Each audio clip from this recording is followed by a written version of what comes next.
Assalamualaikum warahmatullahi wabarakatuh. Brothers and sisters in Islam, welcome to my channel, The Muslim Apologist. I'm your host, MENJ.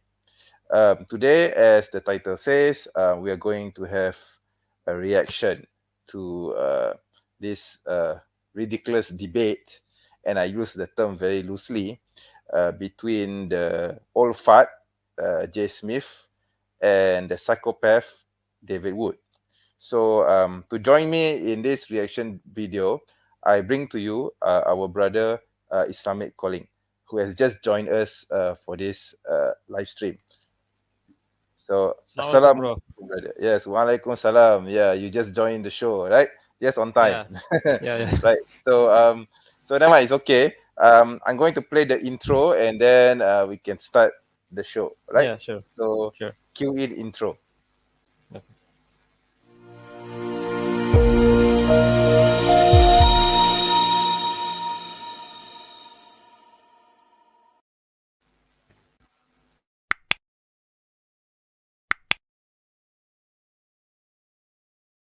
So we are back again. So, brother Islamic Calling, welcome to the show. Um, as we have discussed, this will be our both of us our reaction to these two clowns, these two Christian clowns. I mean, calling them Yeah. clowns is like insulting the clowns. To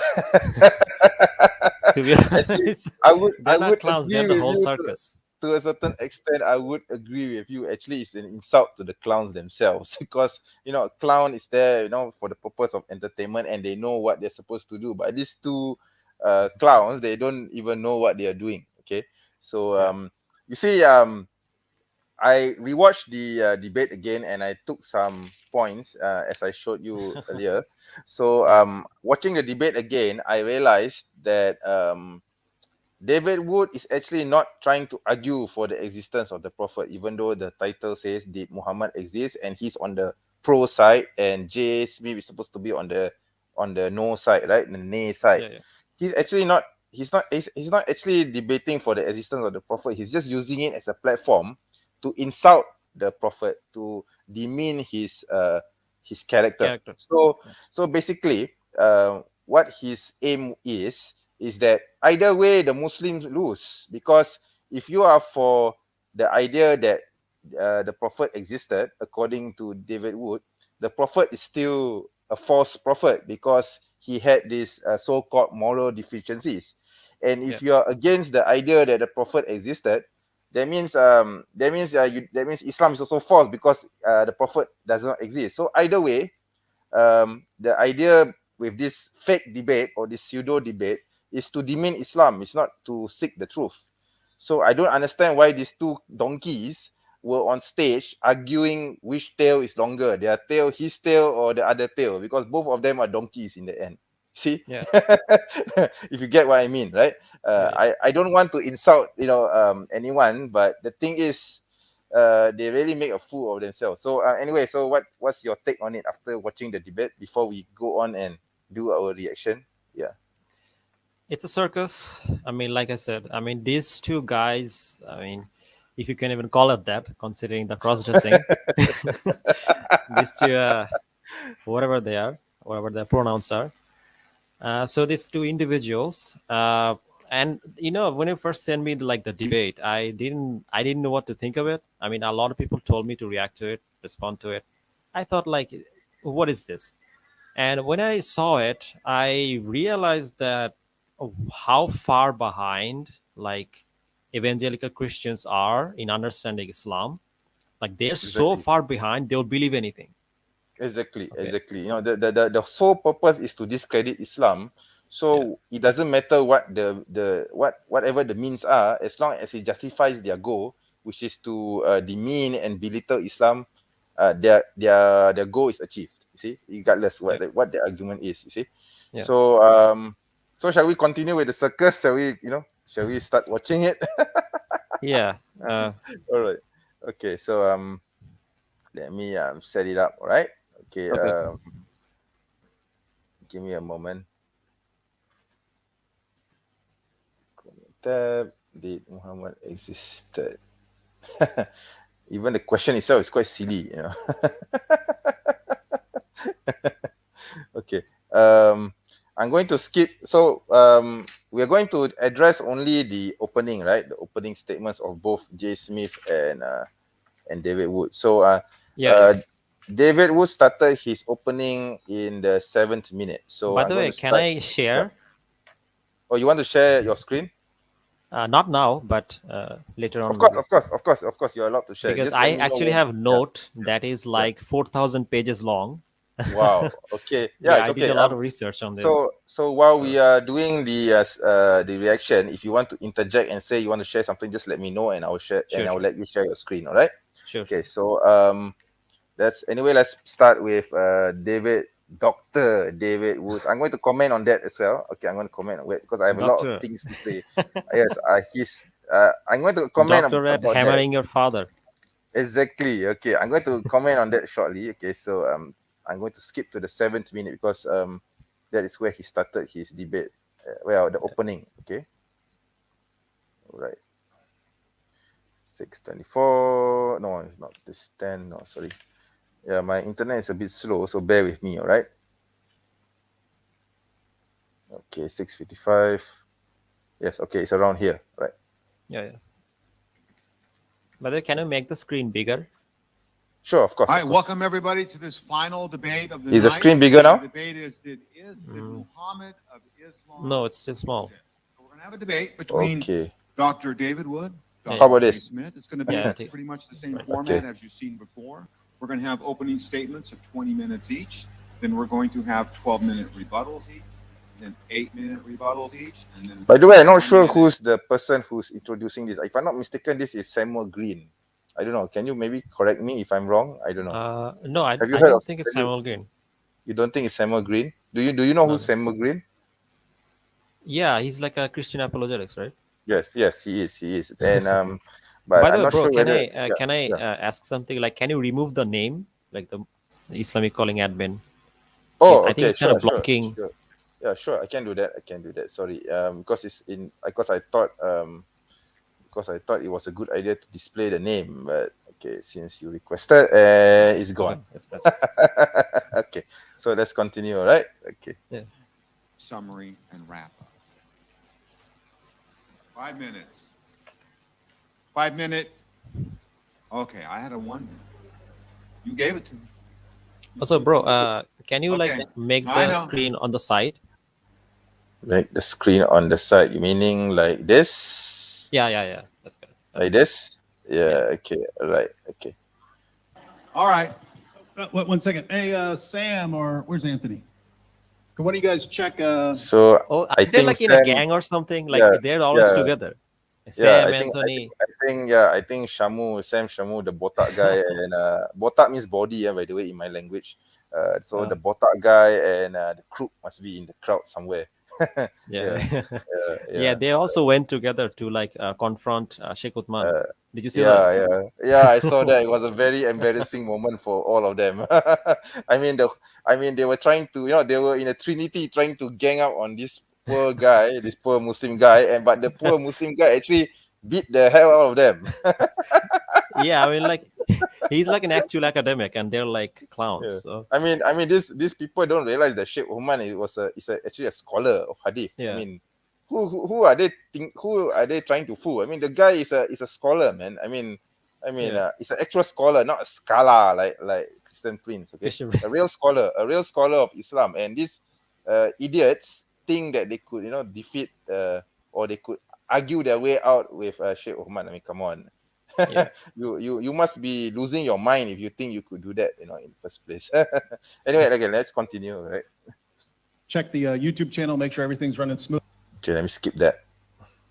20-minute mark or the 12, whatever the minute mark is, I'll let you know that your time is up so we can keep it. By the way, can I just say, like, First, what's you with the wanna- camera We're gonna do a quality? YouTube check first. Like they're like We're good. are Okay. I taking was money just from like people for a debate, and they can't get like a good camera. I'm not complaining. I mean, it's still viewable, I guess. Not Yeah, but not at one point, like Jay Smith says, like those who are paid to see us, so they're like charging people, and yeah, like you yeah, get like yeah. shit like this. Yeah. Well, that's how they fool their flock. You see, they say that they want to collect money for their cause. To collect money for Jesus, and then of course a part of the money goes somewhere else. The slay of Yeah. hand. It's a miracle. The money disappears. Some of the money is there, but is about maybe I don't know 10% left. The Yeah. other It's 90% disappears. yeah. It's like a lot of those canonical books in the Bible. They just disappeared. Yeah, exactly. I mean, they don't even know which canon, Bible canon they want to follow, because you see these people are Protestants. Okay, the Yeah. Protestants have 66 books. Okay, Yeah. the Catholics have 73 books. Okay, Oh. and we haven't even talked about the Eastern Orthodox and the Ethiopian Church yet. Okay, Yeah. the Yeah. Ethiopian Church has the most number of books. They have 88 books. So which Bible do we need to follow? That's another question, right? Yeah. Okay. Um, okay. Let's start. Okay. Yeah. I want to actually deal with this so-called doctor claim. Wait. It's actually in the 7th minute. Sorry, I think I made a mistake with the timestamp just now. Yeah, it's here actually. Yeah, this is the one. So we're going to have a debate between By the Dr. way, David Wood, Dr. can I James Smith. interject? Someone commented Okay, sure, something. sure. I wanna Okay, respond sure, to that a sure, little bit. sure. Which one you want to comment? Big ups. Okay, this one. I think this guy. Yeah, big ups. I can bet the same things happen in mosques. No, no. It doesn't. It doesn't. We have auditors in the mosque. Okay, we have treasurers and people, checking whether the finances goes to the mosque or otherwise. We are not like the Christians at all. Okay. Yeah, yeah, Yeah. and that's not even the point. The point is like Yeah. they're claiming like they're experts in Yeah. Islam. Yeah. They're Yeah. charging Exactly. people for it, Exactly. and they're Exactly. giving Yeah. quality like this. Yes. Exactly. So maybe we can go to another comment here from Brother Kamal Dia. I'm just here I'm to here see just some to see Christian some Christian trolls. trolls. Okay, I hope there will be some Christian trolls for you to laugh at. I'm not sure whether there will be any. Okay, to be honest, I don't know whether they are willing to come to this reaction I think they'll session come. that we're They'll come. having, I think they'll come. because we're going to embarrass the hell out of the apologists. I mean, both of us are going to really tear their two greatest minds apart. So, yeah, inshallah, of course. Yeah. Okay, let me play with the video right first. Yeah. Smith. It's going to be Let's- pretty much the same format as you've seen before. We're going to have opening statements of 20 minutes. Sorry.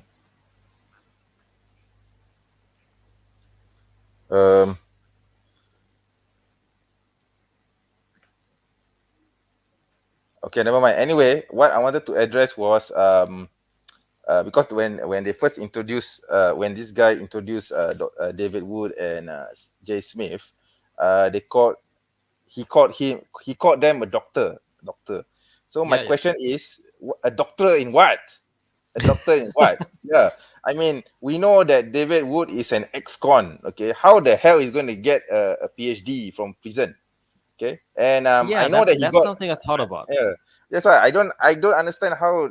I mean, I know that he went to university after that and he managed to get a degree. That is how he met Nabil Kaidani. But I've no idea how the hell he got a PhD. Okay, and what academic papers did he publish and produce to deserve that PhD? I mean, he What had a thesis? hammer. Yeah. You never know. Yeah.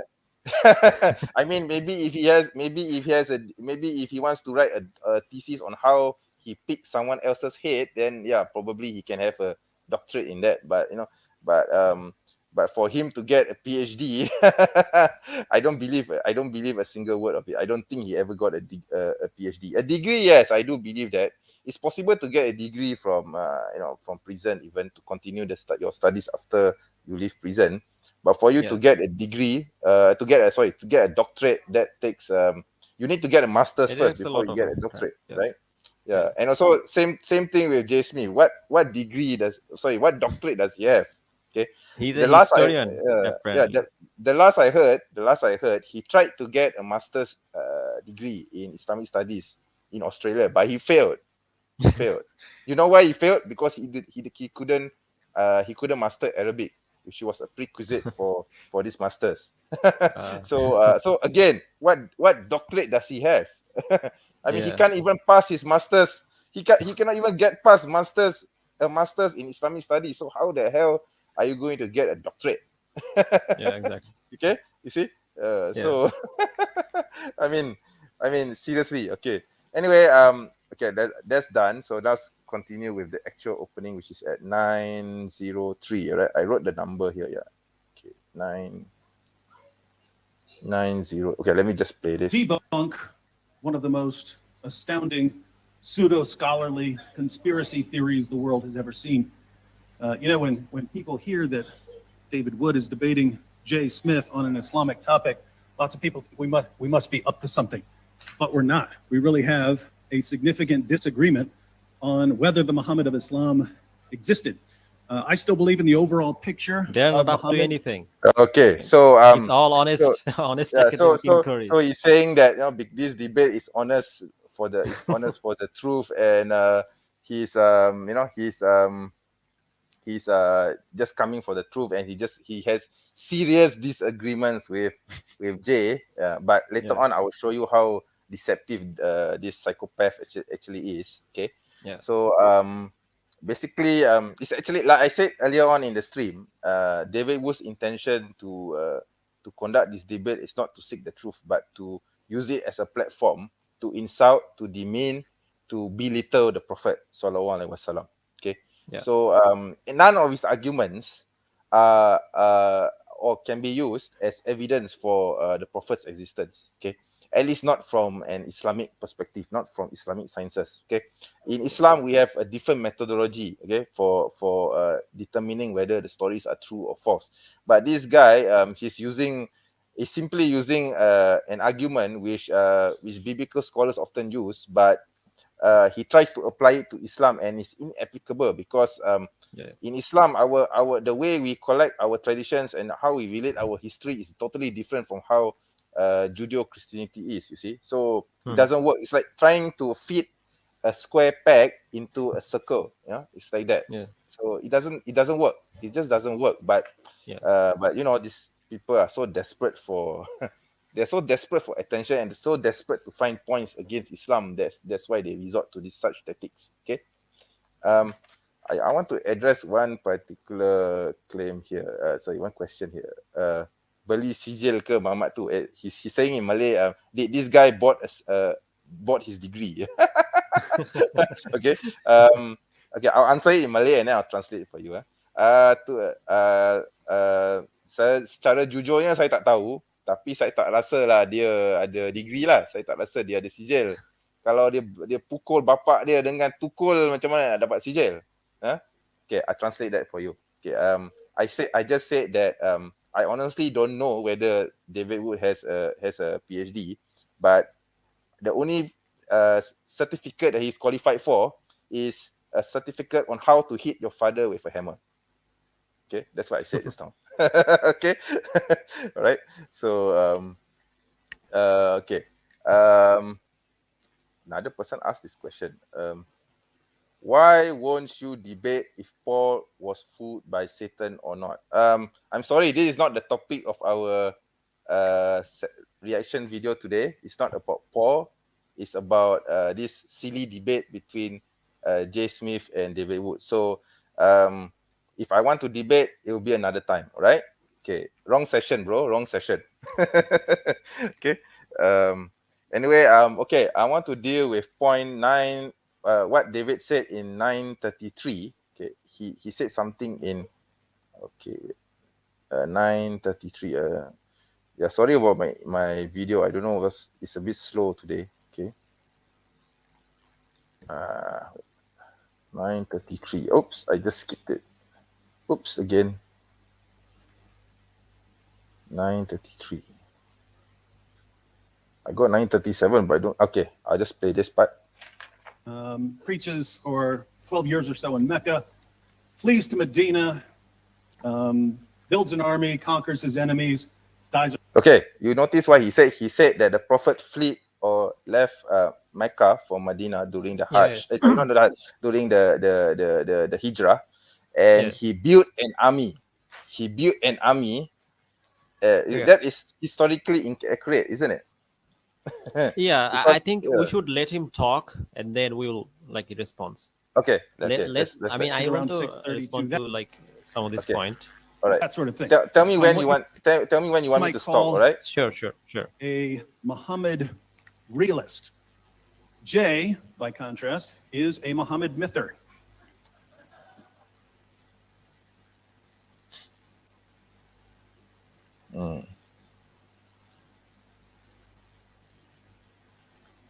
There's actually no audio in this part of the video. I don't know why.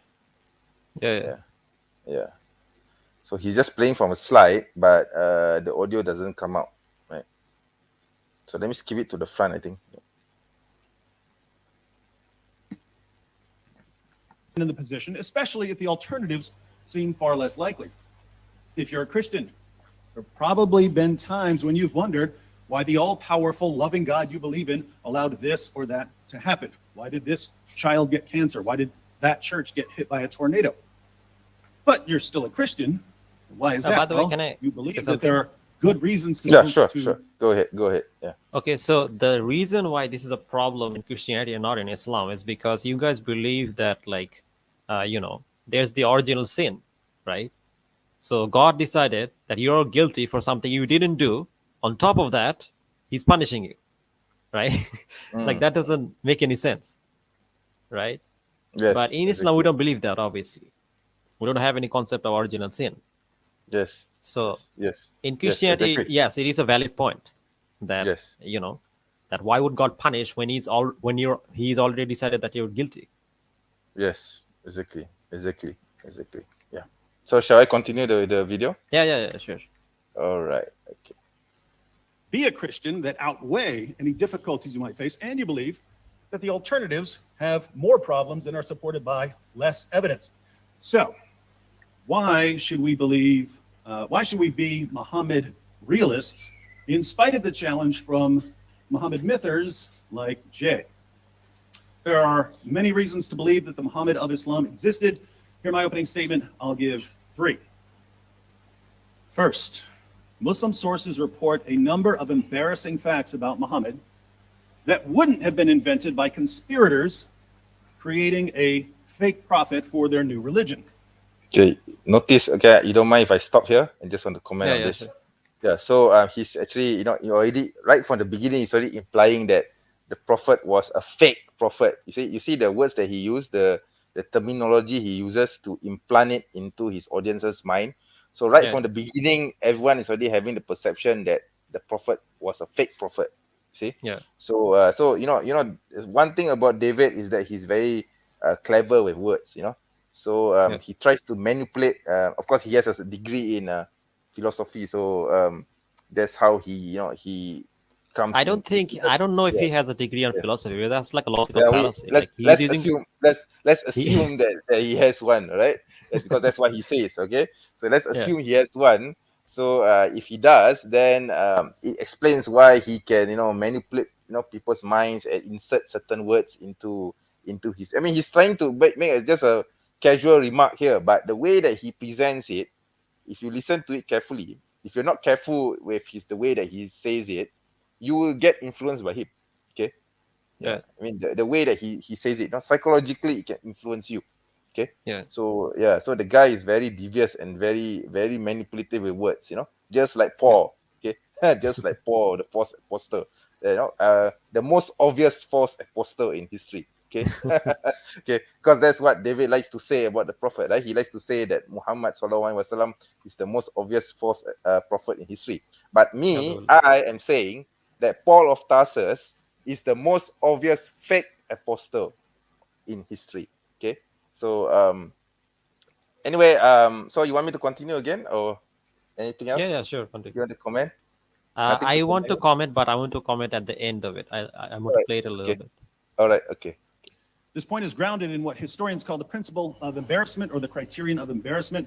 The idea here is that when people lie and invent things to support their position, they tend to invent things that help their cause, not things that hurt their cause. When someone admits something that makes his position look bad or foolish, he's probably not making it up, because he wouldn't invent something that's an embarrassment to his cause.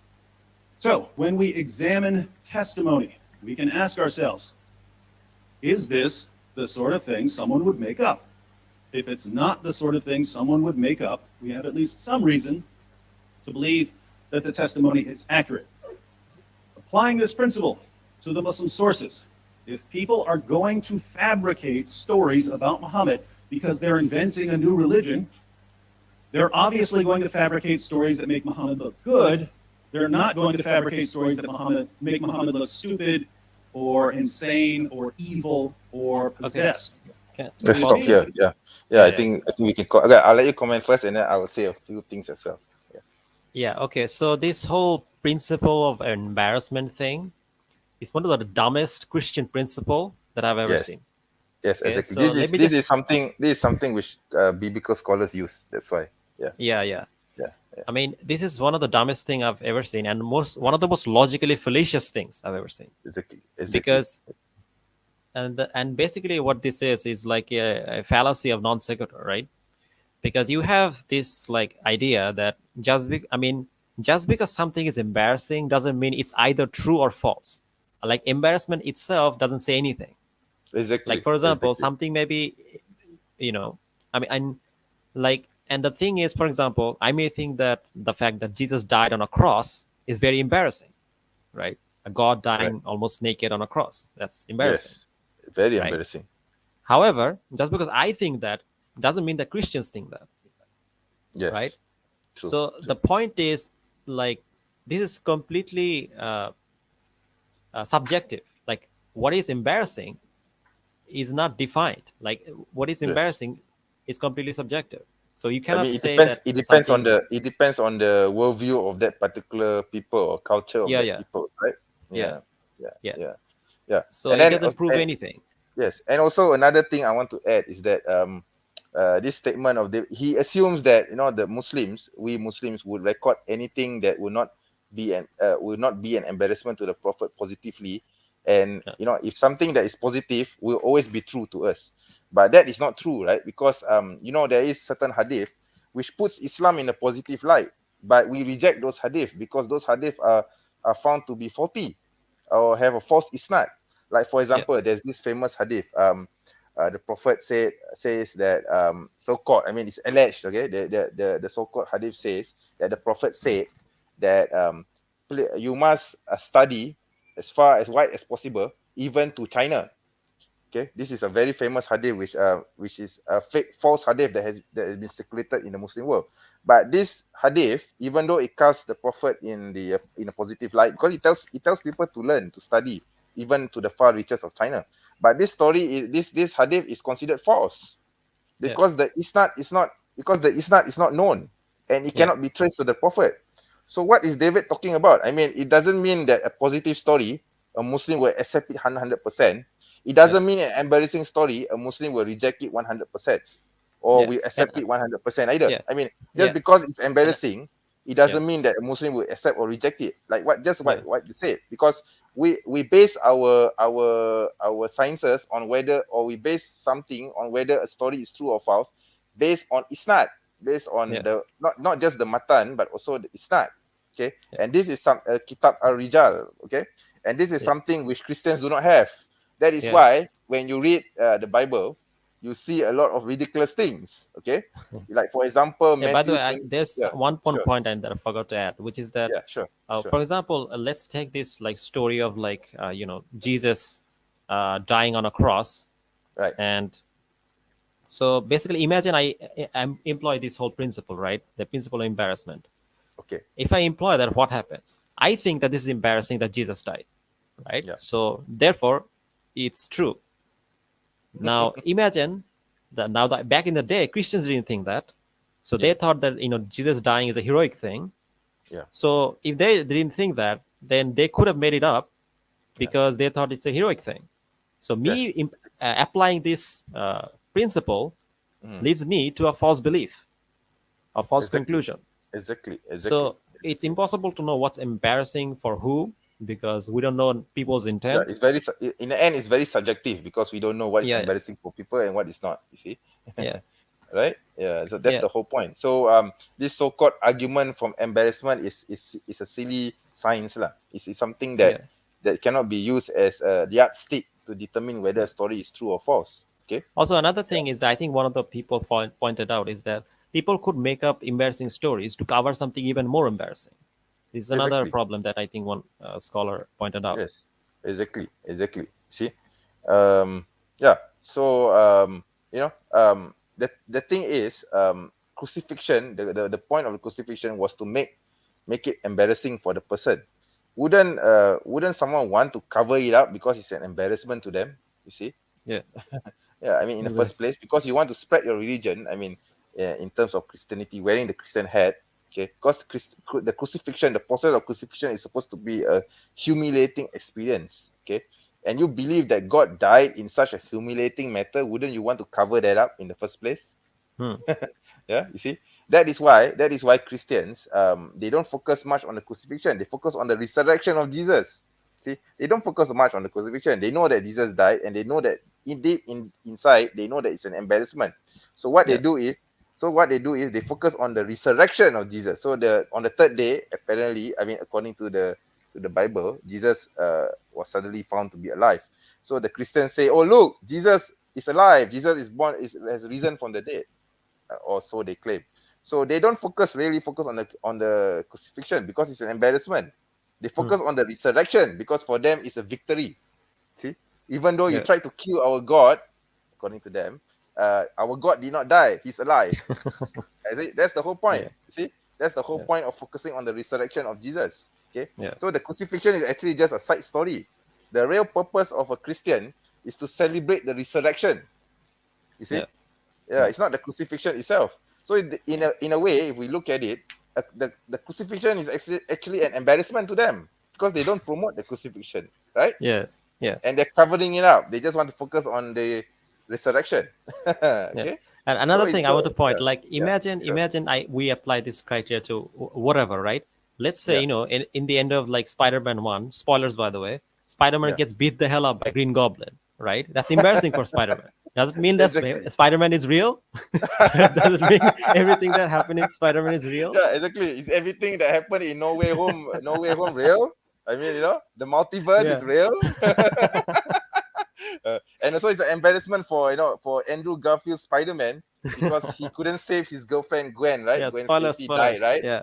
Yeah. Died in Amazing Spider-Man 2, right? So is that event true? Is Gwen Stacy real? You see, it's a totally It's it's a total nonsense. fake science. It's fake science. It's just a Yeah. fake science. It's not a criterion for anything. Okay. So Yeah, it's do you want to nonsense. continue? So do you want to Yeah, yeah, continue playing? continues. Yeah, Yeah. right. Okay. Is that when we open the Muslim sources, if we find stories that make Muhammad look stupid or insane or evil or possessed, the best explanation for why we have these stories is that these things really happened. And if they really happened, then Muhammad obviously existed. But we have to be careful here because what's embarrassing to Muslims today in the West wasn't necessarily embarrassing to Muslims nearly 14 centuries ago in Arabia. Muslims in our time are embarrassed by all kinds of things we read in the Yeah, Quran by and the the way, Surah this is a Maghazi. point he himself points out Yeah, and then yeah, completely yeah, ignores. yeah. He keeps saying He that contradicts Muslims are himself. embarrassed. Yeah, I mean, what are we embarrassed by? We're not embarrassed by anything in the Quran. Yeah.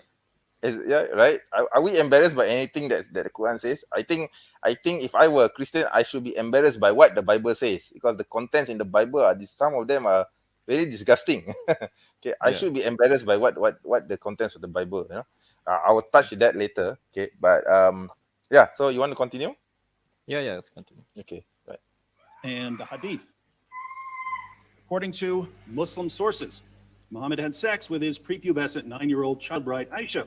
Yeah, This is see, sexual. so Yeah. you see, I have to Yeah, yeah. interject here. So again, he repeats the same lie about Aisha. I mean, this has Yeah. been answered like a gazillion times. I lost count how many times I've tried to answer this issue, and Yeah. yet Christians keep coming out with the same repetitious lie. Let's Yeah. not forget. To counter that claim, they should look into Yeah. the Bible where Yeah. Isaac married a 3-year-old Rebecca. Okay, so how Yeah. about that? The father of the Jews is a dad. Okay, is married a prepubescent girl. Okay, of Yeah. 3 years old. Okay, using their logic. Okay, so I've answered this a gazillion times. I think you can find the video on my channel even. So I'm not going to waste my time repeating answering this, refuting this lie about Aisha's marriage, the marriage of Aisha to the Prophet. But to summarize, the marriage of Aisha with the Prophet Sallallahu Alaihi Wasallam was a happy one. She never complained about her marriage. So why do these Christians, think that they have the authority to complain about Aisha's marriage to the Prophet? I've always wondered why these Christians are suddenly feminists. They want to, as though as they want to, defend Aisha, but in Yeah. reality, they are trying to demean the Prophet. I mean, are you guys speaking on behalf of Aisha? Because Aisha herself did not ask for your help. Okay, Yeah. so why the F are you talking about this when there's no By issue the way, at all? can I Yeah, share something? yeah, sure. Okay, go ahead. If you want to share something, go ahead. Yeah. Okay. Share screen. Okay, hold on.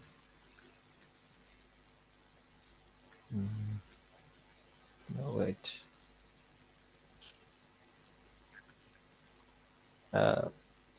By the oh, can you share like a Word file here? Work for I don't think so. I think you can only share slides or something. You can I don't think you Okay, it's can fine. share It's fine. documents. Chrome Yeah, tab. unless if you put it in Google Docs and then you share that tab, then it's possible. Okay, no problem. No problem. I just Yeah, wanted to share a hadith here. yeah, sure. If you can upload it into Google Sheet as Google Docs and then you can share that tab, then it's possible. Yeah. Okay. Can you see the slide? Okay, let me stop. I think I need to stop sharing my. Wait, let me share yours. Yeah, add to stream. Yeah, sharing. I'm sharing yours. Yeah. Okay. Okay. Yeah. Okay, so this claim that he made that child bride is absolutely false because and I made a video on this, and in the video I showed I made the video against Apos, and you guys can check Yeah. out the video. I'll put the link below. Yeah. And so in the video I made it very clear that Aisha Radhanu herself did not see herself as a child. No Yeah. one around her saw herself as a child, and she Yeah. constantly mentions herself as a young lady or woman, right? And as a matter of fact, you can even see in hadiths that she was actually very tall for her age. So basically, she was a teenager. Yes. So, Yes. for example, in this hadith, you can read in one place. Uh, so basically, in the hadith, it describes there's a in the day of Eid. So basically, the Prophet ﷺ asked Aisha if she wanted to see like one of the guys were playing with spears. If she wanted to see that, and she agreed, and then the Prophet, and check this out, made me stand behind him, and my cheek was touching his cheek. Now, do you think a child would be as tall as a Prophet? Exactly. She was a teenager. I mean, she was 9 year old, yes, but she was very grown for her age, and that's the point. And this whole idea that she was like this child bride and apostate prophet, like, did you saw the video of apostate prophet regarding Aisha? I haven't yet, but inshallah I will. I didn't know that Apostate Prophet had a video on that because I don't deal with mutats. Okay, I don't. That's not my calling. Yeah, Okay, but yeah. I So will basically, inshallah. Yeah. he made a video where where he showed this picture of like this grown man holding the hand of the like this child, which is false. That's not how it was. Like they were like of this, they were almost as tall as each other, and the prophet was quite tall himself. So she was physically mature. This is not something they want to tell people because they want to make them seem like she was like this child who doesn't know what they were doing, even though she herself considered herself a woman or young woman, and and she was like wearing hijab because you wear hijab after like puberty, and she was as tall as a prophet, and still like this, like call her a child, which is ridiculous. Yes, exactly. They want to make her out as though as she's helpless, she's unable to defend herself, she's Yeah, not yeah, intelligent enough to yeah, In fact, we have records of the in the hadith where where Aisha argued with the Prophet. I mean, would a child argue with a adult? I mean, there's so many hadiths where where Aisha actually fought against verbally, of course. when argued against the Prophet when she disagreed with something, and she's not a shy person who would want to hide her feelings. She would actually, Yeah. argue against the Prophet. Does this sound like a child to you?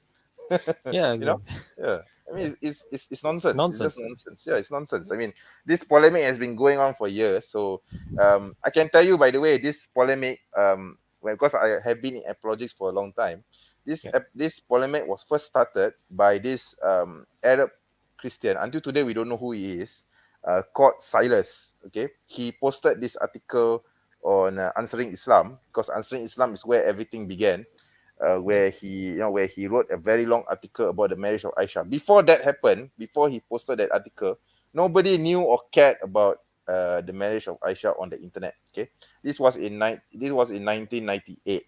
Okay, this Wow. lie started in 1998. Yeah, I was still new. I was still considered a greenhorn in the apologetics world, but I started to follow everyone.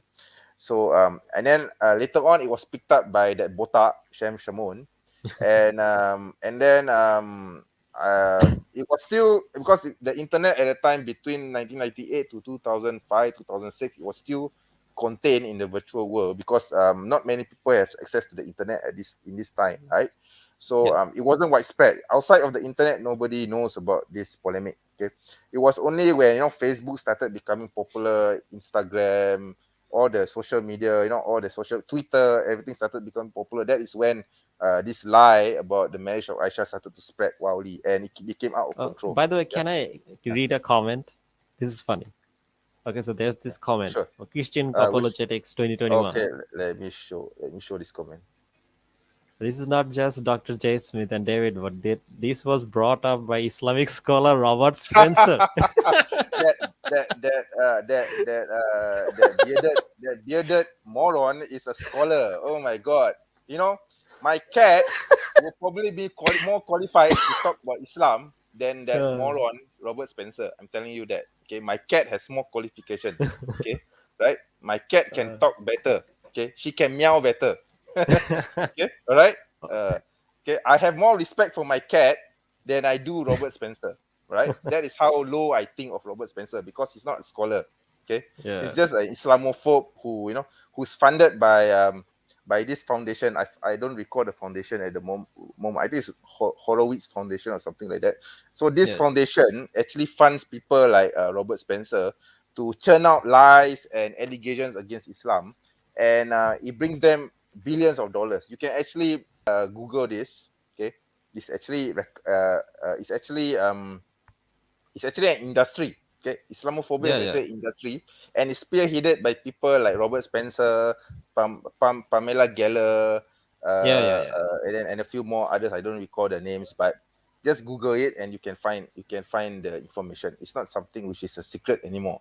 Okay, so you to call someone like Robert Spencer a scholar is an insult to intelligence. Okay, it's Yeah. an insult to intelligence. It's an insult to all real scholars out there. Okay, Yeah. please don't put him as a scholar on equal par with real scholars. Okay, Yeah. He's as much of a scholar as Christian Prince is. exactly. He's a scholar. Yeah, exactly. Right, I agree with you 100%, Yeah. 200%. Okay, Yeah. right, yeah. Okay, All right, so let's continue. Let's continue.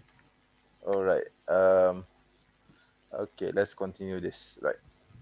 For the slave girls, he allowed his followers to rape their female captives and to have sex with prostitutes and to beat their wives into submission.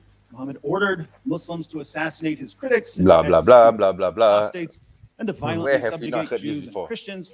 Yeah. He supported his religion by Oh, by the way, I robbing wanted people to who share had made something fortunes else. with money. Muhammad bought, owned, Okay, sold. sure. Okay, sure. Go ahead. So, hold on. Go ahead. Let's share this. Yeah, go ahead.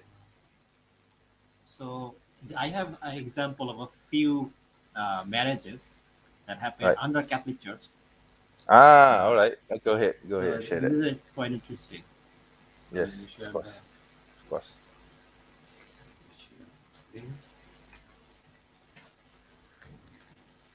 Okay. Can you see it? Okay. So this is Richard of Shrewsbury. He's a Duke of York, and he basically got married at the age of 4 Okay, two, and let me share this.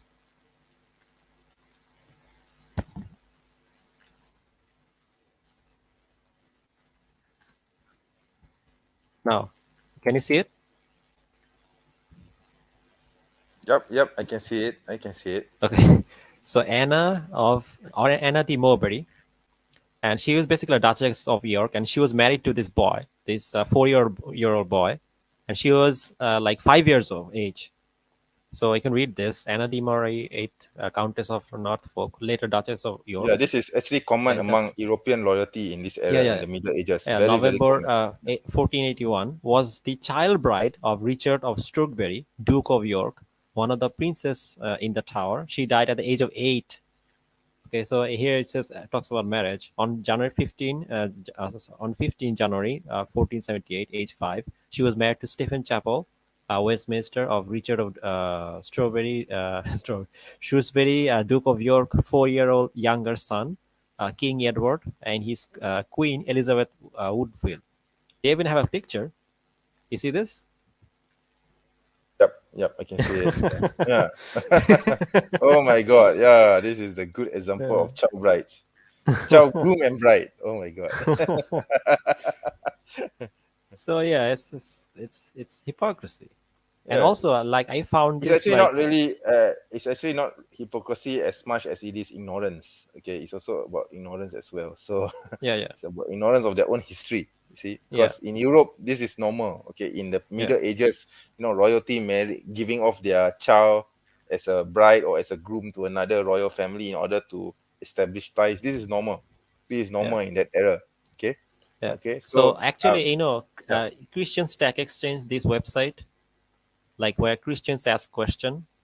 yeah, Hold on, let me share this. yeah. Go ahead and So share. someone Yeah. actually asked a question there regarding this, Okay. and so basically they asked like, I saw in this movie like this young girl was married to like this young boy. For example, let me read this. I was watching a fictional series situated in France, where a girl princess aged 8 married a 18-year-old man prince through the Catholic Church. I wonder whether that was actually possible. And someone answers. So this is the top answer. Mhm. Uh, and it says that the church has the authority to determine impending to marriages, but according to uh, then they quote a few things. Yeah. Thus, your now some people here it says that it was permissible and fully legal for children below the age of consent to marry in the Catholic Church, provided they had papal distribution. Such dispensations were granted mainly for diplomatic reasons. So yeah, even they are like admitting this, like people who Yeah. actually know, Yeah. but because evangelicals, like a lot of Yeah, evangelicals, yeah. don't know this, they The take issue with it. Protestants will just deny this history and say, "Oh, the Catholics are kafir. The Catholics are infidels. Yeah, we are the true Yeah, church. We yeah, represent the true Christ." You see, but this is yeah, just a for to I mean to us it's no different. I mean whether you are Catholic or you are Protestant, you are both Christians. Okay, yeah, doesn't matter. Doesn't matter. yeah. Yeah. So yeah, Yeah, right. and another, I think they quote a bunch of, like, for example, Isabella of Valois, the Yes. daughter of King Charles VI of France, married King Richard II of England, Hmm. and she was of 6, and he was of 29. She was Ha, 6 years ha. old and married a 29-year-old man. There you go. So, There you go. There you go. yeah, There you go. You see the hypocrisy of these Christians. yeah, Yeah. So it's not a surprise for me because yeah, yeah, I'm beyond surprise now. Okay. yeah, So anyway, shall we continue? Yeah. yeah, yeah. Let's continue. All right. and traded black African slaves. All of this is embarrassing to Muslims in our time, which is why Muslim leaders usually cover up this information. But Who's we have to covering remember up that this these information? facts weren't embarrassing. Okay. Sorry. Who covered up this information? I mean, the fact that you know about it shows that we didn't cover up this information, right? Yeah, Anyway, he's just manipulating everything. The so-called rape of captives. I mean, what rape of captives? We're not even allowed to rape anyone. I mean, what is yeah. he talking about? You see, what is Okay, he so talking about? in Yeah, the Bible, they can yeah, take concubines. Yeah, just numbers. And Okay, there's I'm going nothing to. in the Bible that says that you need their permission. For Yeah, example, I can I mean, share a I'm Bible going to. verse?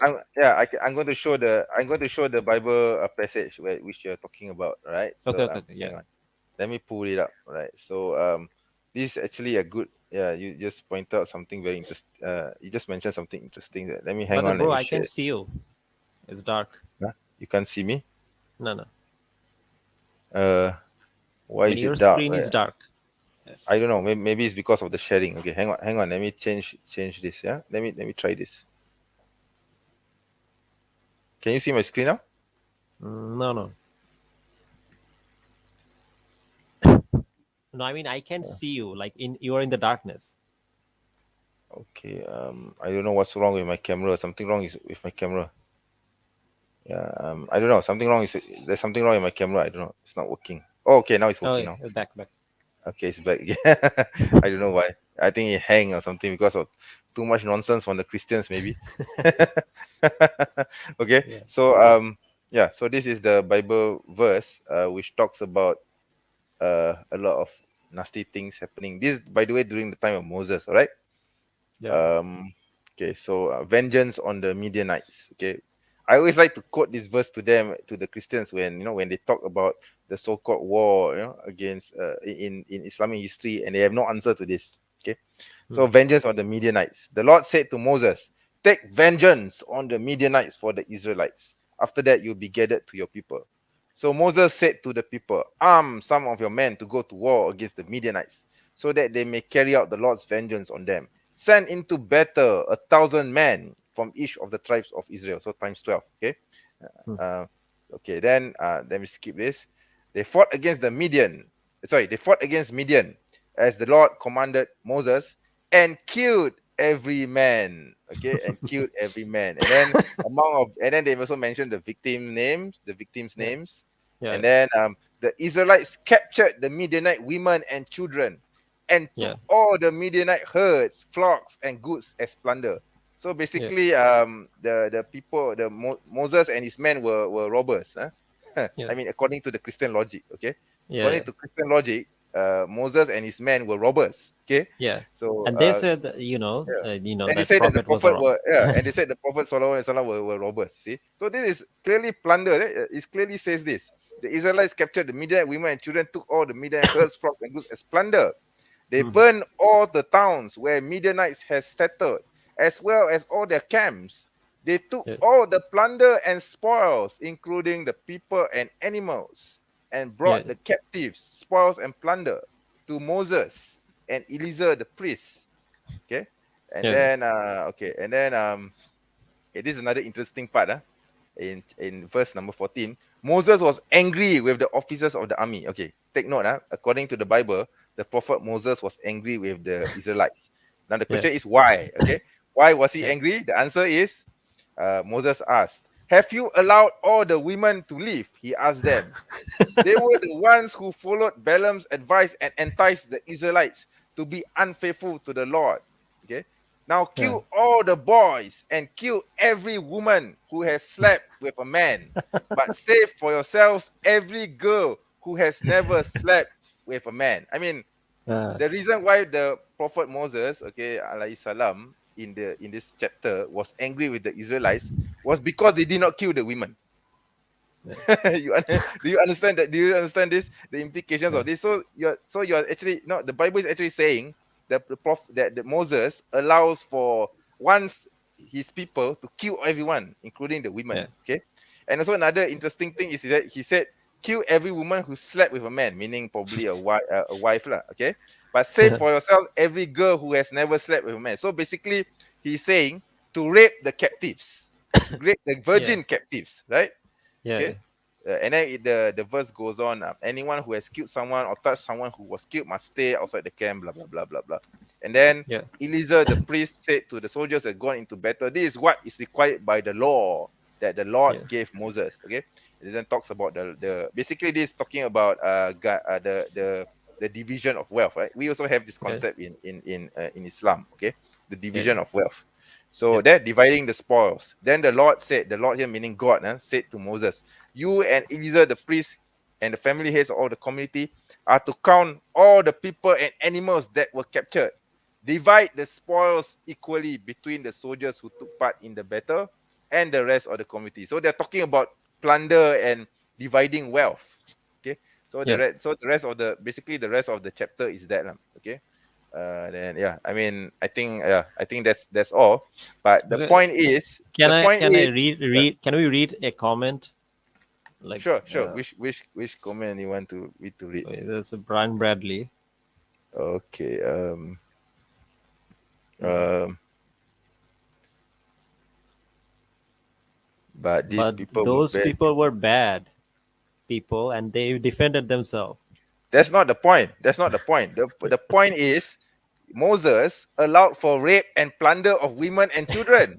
That's the whole point. It I is mean, we can say that yeah. same about the prophet, Yeah, right? I yes, mean, exactly. That's our argument as well. I mean, we are saying that the prophet defended, the community in a just war. But you yeah, Christians don't believe us. You say that the prophet is a robber and a plunderer, a thief, etc. But this yeah, is what exactly what Moses did. Okay, to the yeah, Midianites.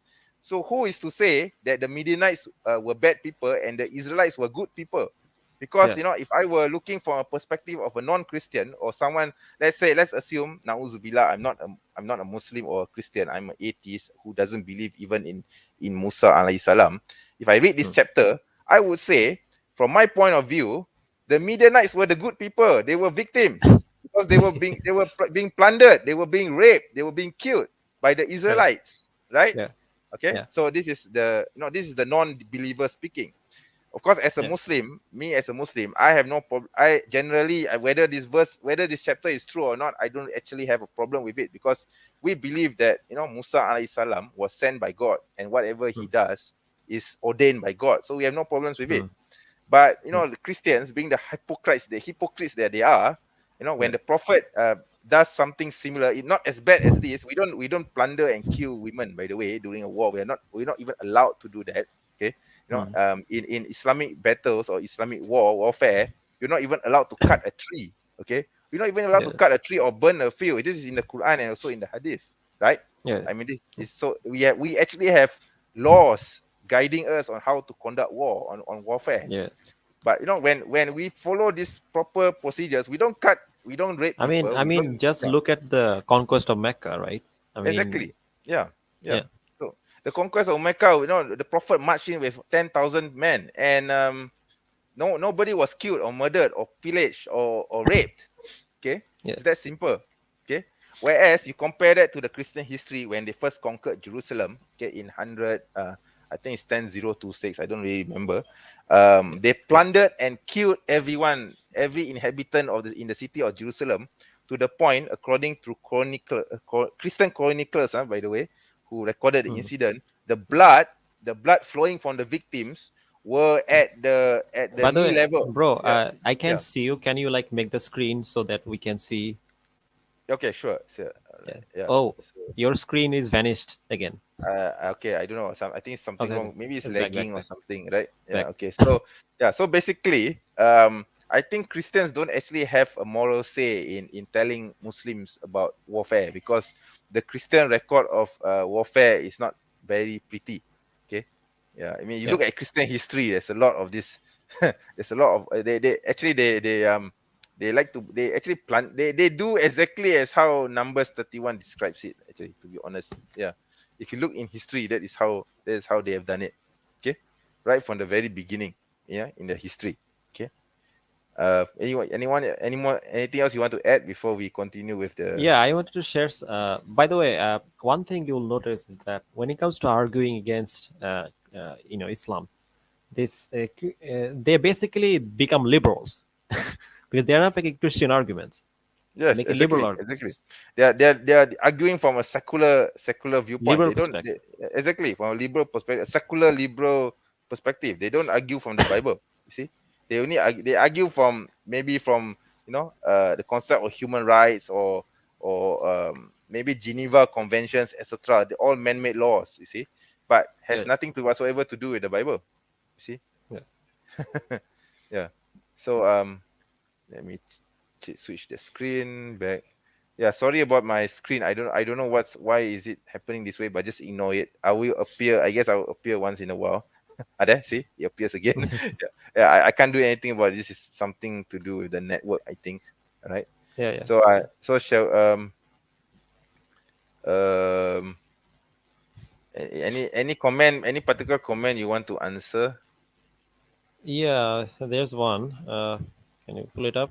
Why did Saudi something? Oh, that one. Yeah. Okay. So why did Saudi Arabia changed Mecca? When did they do that? Can you can you show any evidence for that? Like, why would they I don't change understand. Mecca? I mean, I think he's talking about the construction and everything. I mean, Okay. what's wrong with progress? What's you have problem? Do you have a problem with progress? I mean, you're not expecting Mecca to be a caravan city forever, right? Of course, there Yeah, will be progress. I mean, we may not agree with how the Saudis are developing Mecca, but it's still a development. Okay. yeah, yeah. All right. Okay. So yeah. So anyway, you want to continue this? Oh yeah, I wanted to share something. Hold on. Okay, go ahead. Go ahead and share. Yeah. Go ahead. Go ahead. Cameras.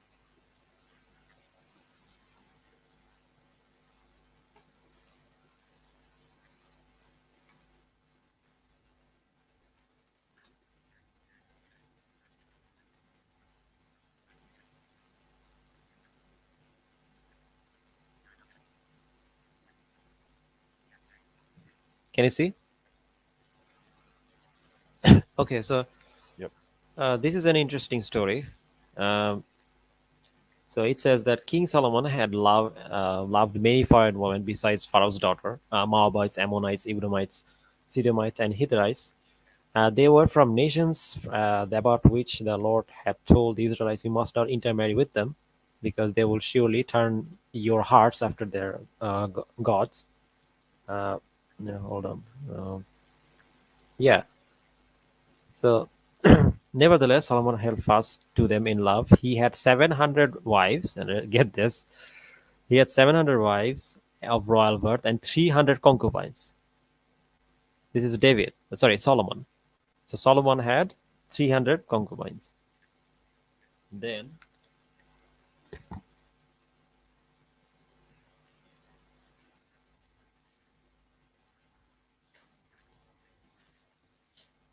we go to David, and this is in 2 Samuel 15, 13 to 16.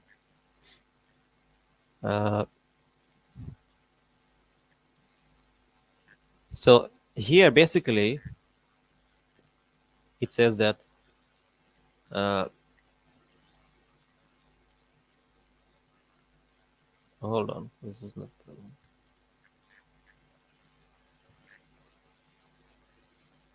Oh, yeah, this one clarifies that David is like a prophet, right? Yeah. One thing about the Christians, right? Some of them actually argue. Sometimes, if you ask them about David's actions, they actually deny Yeah, that David was a yeah, prophet. yeah, yeah. That's why I wanted to share this. So, and this one, you see.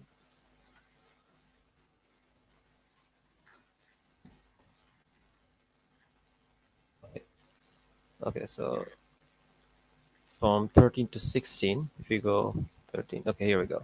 David flees. A messenger came and told David that hearts of people of Israel are with Absalom. Then David said to all his officials who were with him in Jerusalem, "Come, we must flee, or none of us will escape from Absalom. We must leave immediately, or he will move quickly to overtake us and bring ruin on us and put the city to the sword." The king's official answered him, "Your servants are ready to go whenever our lord, the king, chooses." The king set out with his entire household following him, and he left 10 concubines to take care of the palace. So David, being a prophet, he had concubines. So, Yeah. Yeah. like, It's a normal practice for kings yeah, yeah, and kings of Israel to yeah, do this. yeah, yeah. There's another thing. There's a book where it says that Marozia is a woman who became a concubine of 45-year-old Pope Sargius III when she was 15, and later took on other husbands and lovers. You can actually read about this. Yeah. You see, that's the problem with Christians. They don't read the history. Yeah, you see this Unzipped? Okay, I can see it. Yeah. Yeah, this is the name of the book, Unzipped, The Popes Bear All, a frank study of sex and corruption in the Vatican. Yeah. So yeah, you can read this, and also early Christians actually allowed men to have concubines. Did you know this? So Oh, okay. let Okay. me share this. So basically, the Council of Toledo, which was held like in the 400, in its 17th canon, legislate as follows for laymen. After pronouncing a sentence of excommunication against any who, in addition to a wife, keeps a concubine, it says, "But if a man has no wife, but a concubine instead of a wife, let him not be refused communion. Only let him consent to be united with one woman, whether wife or concubine." So basically, you can read about this. Hold on, let me just share. Yeah, I mean, this is, I think, it's so obvious, right? The hypocrisy of the Christians, right? When it comes to such matters. Yeah. Yeah, yeah. Can you see this? Yep, yep. I Yeah, can see it. yeah. This Yeah, one. I can see it. Yeah. Yeah. So this by the way encyclopedia, like the Catholic encyclopedia, Council of Toledo. So they allowed concubines. Yeah. They allowed concubines, and now they're, they're Now they're talking about against it. Now they're just making noise about it because, like you said, Christians today are motivated by liberal secular values. They're not nothing to do with religion now. So nothing to do even with the Bible. So they just impose their secular liberal views upon the Bible. yeah, So when Muslims, follow the Quran and basically do something which even their Bible allows, yeah, they just make a lot of noise about it. Yeah, that's yeah, the that's basically the essence of it, right? yeah. Yeah, yeah, yeah. I think my camera is also fizzling out. I don't know. I'll be in and out. I don't know. I don't understand why my camera is working at some of the time and other Can you times it's not working. can you Yeah, like camera turn the camera on and off? yeah. I tried Like is that, that but like it just makes your face appear more there. You see. So I just leave it. I mean, eventually I'm going to appear anyway. Okay. Yeah. So wait, you want me hey, to yeah. Brian Bradley says that David wasn't really a prophet. Okay, this one, right? Dude, I just showed you the like the verse. I mean, Do I need stop to show it living. again? Yeah, basically stop living in denial. Okay. Yeah. Hold on. Yeah. Let Yeah. me share the passage again. Okay. Go ahead. Go ahead. Uh, I mean, these Christians they really live in denial, do they?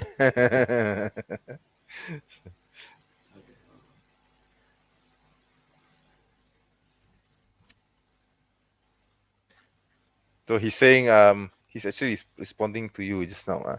Not all Christians. The KKK doesn't. The Lord Resistance doesn't. So so what if they don't? I mean, the fact is your Bible says that David was a prophet. Okay. So here, let me read. "Man and Yeah. brethren, let me freely speak unto you of the patriarch David, that he Yes. is both dead and buried, I and think this is his from Acts, spectre right? If I'm is not mistaken. Yeah.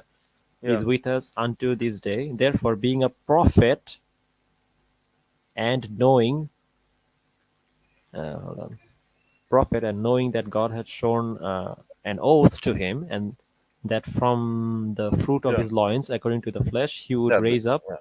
Christ to sit on his throne." Yeah, So he's basically, like an basically, ancestor. yeah, basically, Yeah, the passage in Acts is saying that David was a prophet, and this is by the apostles of Jesus. Okay, the yeah. apostles of Acts Jesus 2:29, themselves admit 2:30. this. Yes, so it's in Acts. So just go and read the verse in Acts. Okay, so Yeah, yeah, don't come complaining to us because this is from your own New Testament. It's not from you not. yeah, It's not even from the new old. It's not even from the Old Testament. It's from the New Testament. It's on yeah. New Acts. Testament. Yeah, Yeah, yeah. Okay. So because sometimes Christians they say, "Oh, this from the Old Testament. We don't believe in the Old Testament." Blah blah blah. So this is from the New Testament, which is what you believe in. Okay. So shall we continue with the video? yeah. There's something I wanted to share. Okay, go ahead. Go ahead. Go ahead. Share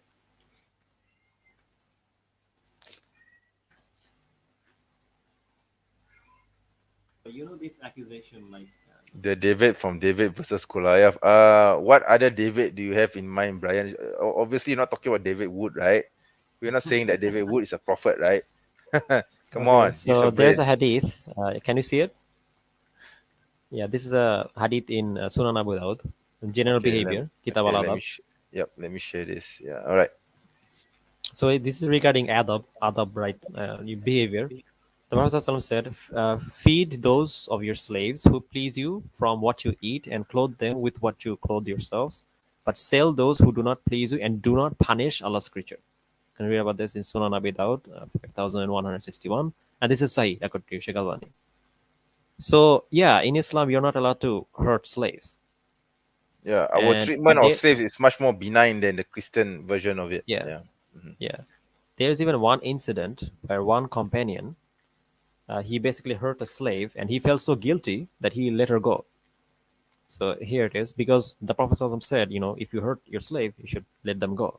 And this is in the Book of Oath, Treatment of Slaves. The chapter and heading itself is named Treatment of Slave, and the expiation of one who slaps his slave. I have so basically one of the companion, Ibn Omar, he said, I have.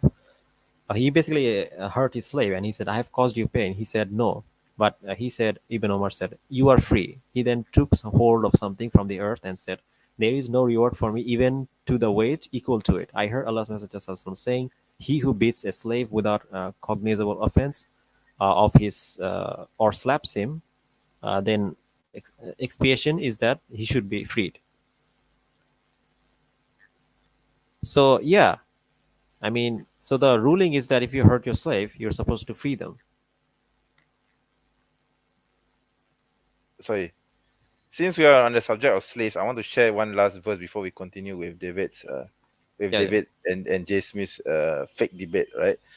It's also about slaves, but it's in the Bible. It's from Exodus. Okay, uh, something here which you can compare with the Islamic version of it, right? So verse yeah. number 20. Okay, when a man strikes his slave, male or female, with a rod, and the slave dies under his hand, he shall be avenged. But if the slave survives a day or two, he is not to be avenged, for the slave is his money. So if you beat your slave and your slave doesn't die, then you can escape punishment. It doesn't matter. So you can beat him as much as you want. Just make sure that he doesn't die. Okay, Yeah, that is how yeah. violent Christian understanding of slavery is. Okay, but in By the way, Islam, if you beat, yeah, yeah, the hadith that I shared, there are different yes, versions of the same hadith, and a lot of yeah, many of the versions doesn't even say that you're allowed to, like, it even has to be a cognitive offense, like you yeah, are not allowed yeah, to hurt them. Period. Some yeah, of those exactly. hadith do say that, so they were Okay, different version of it. yes, But the yes, point is again, that yeah. you're not allowed to hurt your slave. Exactly. I mean, we're not allowed to hurt the slaves, obviously, because we treat slaves as human beings, not property, as how the as the verse, not as how the verse in Exodus chapter 21 says. Okay, Right? so in Christianity or Judeo Christianity, a slave is no better than property, but in Islam, a slave is treated as a humble, as a servant. In fact, we are actually encouraged to manumit slaves. We are actually Yeah, encouraged yeah, to free slaves. For yeah. example, let's say you don't finish the fast, in Ramadan, and there's a certain you need to pay a fidya, you need to pay a fine, so Hmm. you need to actually free your slaves, okay, Yeah, in order to yeah. pay One the of the fine. charities is Yeah. considered to freeing slaves. Exactly. So there's no such commandment in the Bible. The Bible doesn't tell you to free your slaves. No, Okay. Yeah. I mean, it tells in you to beat Islam, them, beat yeah, them. exactly, beat them. So in Islam, freeing a Yeah, slave brings great reward. Whereas yeah, in Christianity, you can beat your slave until black and blue, and as long as your slave doesn't die, you won't get any punishment, right? yeah, yeah, Okay. So that's the difference here. Okay. yeah. So anyway, you want to continue with this Okay, wait, hold on, this hold on. Can you just react to like this Brian Bradley? you mean this? Slavery is wrong no matter how you treat them. Okay, then why did Jesus have slaves? Like, I mean, like, why did Moses have slaves? Why did Yeah. David had slaves? Yeah, why did David have Weren't they a slaves? Why did prophet? Solomon have slaves? Why did the kings of Israel had slaves? Yeah. I mean, It's the yeah, okay. hypocrisy, Yeah, it's complete hypocrisy. hypocrisy. Wasn't Hagar supposed to be a slave before Abraham freed her and married her? So Right? their Yeah, prophets yeah, can have like slaves and yeah, concubines, yeah. but if the prophet had like Yeah, if tells Islam them like allows you for should it, free that means slaves, then it's wrong. exactly. If Islam allows for slavery, that means Islam is evil. But if the Bible Yeah, allows for slavery, it's fine because it's all right. yeah. I don't get the logic, man. I don't And get the it's logic. not even true, by the way. Even if you argue from a liberal perspective, Yeah, sex slavery is yeah, actually massive now. By the way, I don't know yeah. if you know this. Sex slavery Yeah. is like $1 billion industry right now. Oh, Like I have I didn't know that. a lot of research data on this, but I can bring it up I didn't right know now. I'll that. make a I separate didn't know video that. on this. Okay, So right, banning right. slavery didn't do anything. So let's just say that But it's I actually have more popular than ever. speaking about slavery, I came across an article saying that the selling of football players is actually a form of slavery. Yeah, Because you bind them with a contract, and then they have to stay with the club. You yeah, yeah, pay hundreds of thousands of dollars, billions of dollars. It's like a mini slavery, in the yeah, footballing world actually. yeah, So in a way, that is also slavery. yeah. So yeah, they're making like liberal arguments. These are not Christian Yes, arguments. yes, yes, exactly. These are not based on the Bible. On the Bible, you see, it's Yeah, based on liberal, Western, secular worldview. Yeah, liberalism. Yeah, yeah, exactly. Yeah. So, you want to continue with this video? yeah. Let's continue looking. All right. To the Muslim community centuries ago in the Middle East. Muslims back then didn't have a problem with child marriage or beating wives in submission or raping female captives or anything else I just mentioned. So the principle of embarrassment wouldn't really apply here because if these practices were acceptable to Muslims in the early centuries of Islam, there's no reason that someone couldn't have included them in fictional stories about a prophet he was inventing. He just contradicted himself. But we find other He cheated stories himself. in Yeah. Okay. What did he contradict himself with? I mean, he did it. He just said that, like, principle of embarrassment is Yeah. acceptable. Yeah. Now Acceptable. he's And undermining the whole thing. now he's saying that yeah, it but doesn't apply it's to Muslims. subjective. It's subjective, is it? Yeah, he's not being consistent. Yeah, David is known for inconsistency. Yeah, I mean he likes to flip flop The here and there. psycho doesn't have comprehension skill. I mean, the psychopath only knows how to beat his father with a hammer. How do you expect him to have comprehension skills? That's the only thing he's good at, holding a hammer Yeah. and beating someone's head with it. Okay, right. So let's continue. Right. Yeah. the Muslim sources that are quite different. We find stories that are pretty embarrassing to all people from all times. And we find stories that we know were embarrassing even in the early stages of Islam because we find early Muslims trying to water down the stories or to explain them away or to erase them from history. Let me give you 10 examples of things that no one would invent about a prophet who's trying to convince people to believe in. One, we know from Muslim sources that when Muhammad began receiving revelations, his first impression of his revelations was that they were demonic. When Muhammad fled the cave of Hira, he was convinced that the first 5 verses of Surah Al-Alaq had been put into his head by a poetry demon. What changed his mind? His wife and her cousin, who weren't there, had no idea what he Can I encountered. interject? Yeah, I actually want to address this, but I don't know. You want to go? You want to go first? Do you want to say first? Like, what? Because he's talking about the Fatra incident, and I have no problems. I know that there are scholars who they debate this, and some of them say that the Fatra incident has weak isnad because there's no chain of narration. But for me, I have no problems with the Fatra incident. So the incident. So for those who are not aware, what is the Fatra incident? By the way, bro, you're kind of Yeah. cutting off. Yeah. Hello. Can you hear me? Sorry. Yeah, Testing again. yeah. Yeah. Okay. So anyway, to continue, just to explain what is the Fatra incident. The Fatra incident is the time period between revelations, between the time when the Prophet ﷺ received his first revelation, first at Yeah. the cave of Hira, the first verse, Iqra bismi rabbika allazi khalaq, and then the second Surah Ya Mudaththir, right? Or the person with a blanket, right? And then from that point, the revelation stopped for a while until it continued several months later. Okay, so between this time period, the hadith, the sirah says that the prophet was in a mode of distress because he did not understand what is going on. Why is this happening to him? Why is he receiving revelation and then suddenly the revelation suddenly stopped? Yeah, and he's not receiving anything anymore. No word for what actually happened.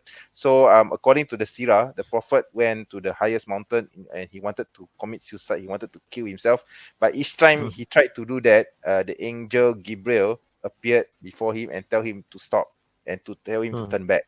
So this continued for several months until the reversion continued. So basically, David Wood is polemicizing this incident, and I know this story because I wrote about this. I wrote about this incident in. I'm going to show you the date of this article that I wrote. Okay, I'm going to share with you. I actually wrote a refutation to this lie. Okay, not to David, Okay. but to that guy called Silas. He was the one. Again, he's the this mysterious Arab Christian guy, Silas from Answering Christianity. He was the one who made this polemic. David Wood is actually copying from him. Okay, so yeah, Yeah. he's just a copier. He doesn't create this. He doesn't research this. Okay, so I'm going to share with you this article. Note, okay, so this is the title. Okay, the Fatra, intermission of the Prophet Muhammad. Okay, so it explains what I just said just now. So notice the date of this article. Can you see it? Yeah. Yeah. 2005. I wrote this article in 2005. Today is 2021, and still these Christians repeat the same lie over and over and over and over again. Okay, Yeah. so Yeah. this article is, By the way, yeah, can I yeah, yeah, sure, say something? What I wanted yeah, to say. sure. Go ahead. Can I You want to? share the screen? If it's Okay, okay. okay, okay. So I'll stop sharing my screen, and you can share your screen before I share my screen Okay. again. Okay, Okay. okay. Because I want to show something as well in this article. Okay, so Emma, go ahead and But share your bro, you're screen. kind of cutting off. Can you like turn Yeah, off the camera and then come back? yeah. I think that might be easier. I'll try to do that. Right. Okay. Does it work? Nah, it's not working. Nah, it's not okay. Now I just ignore me and just, yeah, just continue. Yeah, Okay. I'll Okay. appear again. I'll appear again. And don't So, worry. so David basically talked about the incident of when he got the first revelation, right? Yes, So if yes. you The Fatra. read the actual Yeah. hadith, it's in Bukhari. Yes, None of it say that he thought that like Gabriel was like the demon. exactly, He said that exactly. angel Gabriel, he thought that he was a demon, but he doesn't say that. Mhm, And mhm. as a matter of fact, it's narrated by Aisha.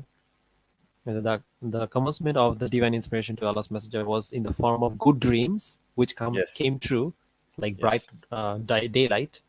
yes, And then the love of seclusion was bestowed upon him. He used to go to in seclusion in the cave of Hira, where he used to worship Allah alone yes. continuously for many days before his desire to see his family. He used to Yeah, take with him the journey food for the stay and then come back with his wife Khadija to take his food likewise again till suddenly the truth descended upon him while he was in the cave of Hira. The angel came to him again. Angel. He didn't say that he was like a demon, yeah. or Exactly, he didn't think exactly. that. So came to him and asked him to read. The prophet replied, "I do not know how to read." The angel caught me forcefully and pressed me so hard that I could not bear it anymore. So yeah, basically, nowhere does it say that he thought that he was like a demon and they ran away, but because that's what like he claimed. So it's a lie. It's nonsense. Of course, without a doubt. Okay. So can I share my article again? I want to show something interesting from this article Sure, sure. because this article has.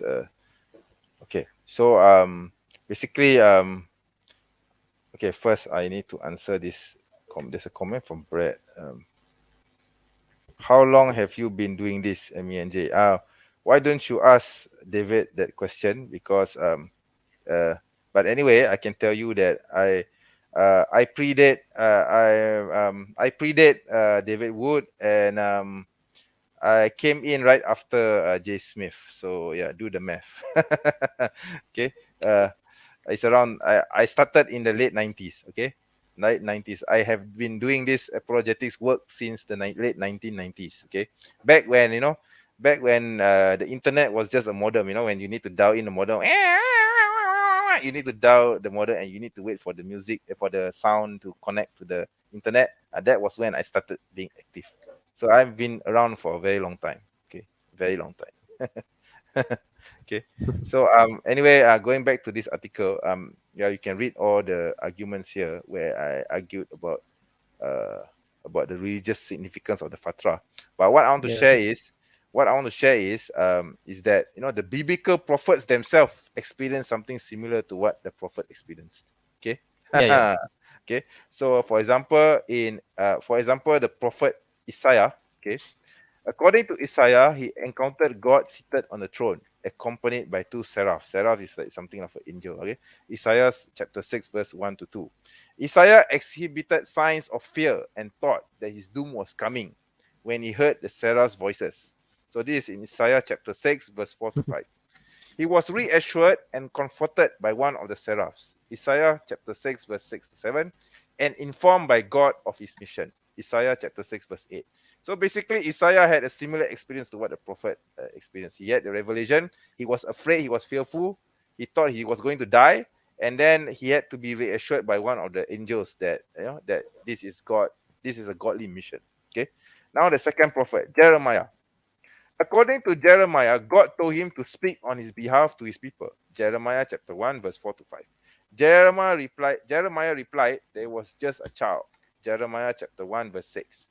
God reassured Jeremiah and touched his mouth to give him an authority on his behalf. Jeremiah chapter 1, verse 7 to 9. Again, similar experience. Okay, similar experience to even the prophet. Okay. Now Ezekiel. According to Ezekiel, the prophet Ezekiel, he encountered a startling vision of a windstorm coming from the north, bringing a great cloud, a fiery light inside it lit up all around, and accompanied by an unknown creature or unknown creatures. Ezekiel chapter 1, verse 4 to 24. Ezekiel saw a man on a throne and encountered a likeness of God's glory. Ezekiel chapter 1, verse 25 to 28. And he fell on his face and heard a voice speaking. Ezekiel chapter 1, verse 28. Okay. So again, similar experience. Daniel, the prophet Daniel. According to Daniel, he encountered the angel Gabriel who came near where he stood, and he was frightened and fell on his face. Daniel chapter 8, verse 16 to 17. After the experience of this encounter, and now this is very interesting, Daniel was overcome with sickness for several days, beginning of Daniel chapter 8, verse 27. But he was appalled by his vision and did not understand it. End of Daniel chapters 8, verse 27. Okay, you see? So from these examples that I've shown, it's clear that all prophets, when they encounter a vision or revelation from God, they will experience some personal distress. It doesn't mean that they met a devil. It doesn't mean that they met the devil. So if David wants to say that because of this so-called because of this so-called suicidal thoughts that the prophet experienced, fear that the prophet experienced is because of the devil, then I think he should call Isaiah, Daniel, Ezekiel, Jeremiah as being visited by the devil. All of them must have been visited by the devil. Please don't be a hypocrite. Yeah. Because they all experience sickness or fear or impending doom, right? Yeah. Hello, can you hear me? Yeah, I can hear. Yeah, okay, yeah. So I think that's what I have to say. Anyway, you want to add anything else before we continue? No, I think I'll add something later when he brings up the satanic verses. Okay, all right. Yeah. Okay, so Let's let me continue. play this. Yeah, okay. So shall I continue this? All right. Yeah, sure. Okay. Persuade him that he wasn't possessed, he was a prophet, a great prophet. Is this the sort of story that Middle Eastern rulers would invent to make their new religion more appealing somehow? I don't think it is. Two, we know that after Muhammad's experience in the cave, he became suicidal and tried to hurl himself off a cliff. Later, when he stopped receiving revelations, he again became suicidal and tried repeatedly to hurl himself off a cliff. Now, if you were manufacturing a prophet to unite a bunch of Middle Eastern tribes, do you think you'd portray him as someone who runs to a cliff to hurl himself off whenever something doesn't go his way? I certainly wouldn't. Three, according to our earliest Muslim sources, Muhammad delivered revelations from the devil. These are the infamous satanic verses when Muhammad delivered the original version of Surah 53 this. to his followers. Said that in addition to Allah, there are three goddesses that Muslims can pray to. Okay, I Allah, think Lusa, shall I stop and here Manat. and we can refute Yeah. this? Muhammad I think yeah. So you want to do this or you want me to do it? I think I'll let you do it. Okay. Okay. Yeah. So, I'm quite brother, tired you know, myself, yeah. brother Yeah. Basam Zaudi, right? Yes, of course, From Cult to Yeah. Monotheism. Yes, So yes, he yes, made I a know. really amazing response to this. So let me just pull up his article. Yep.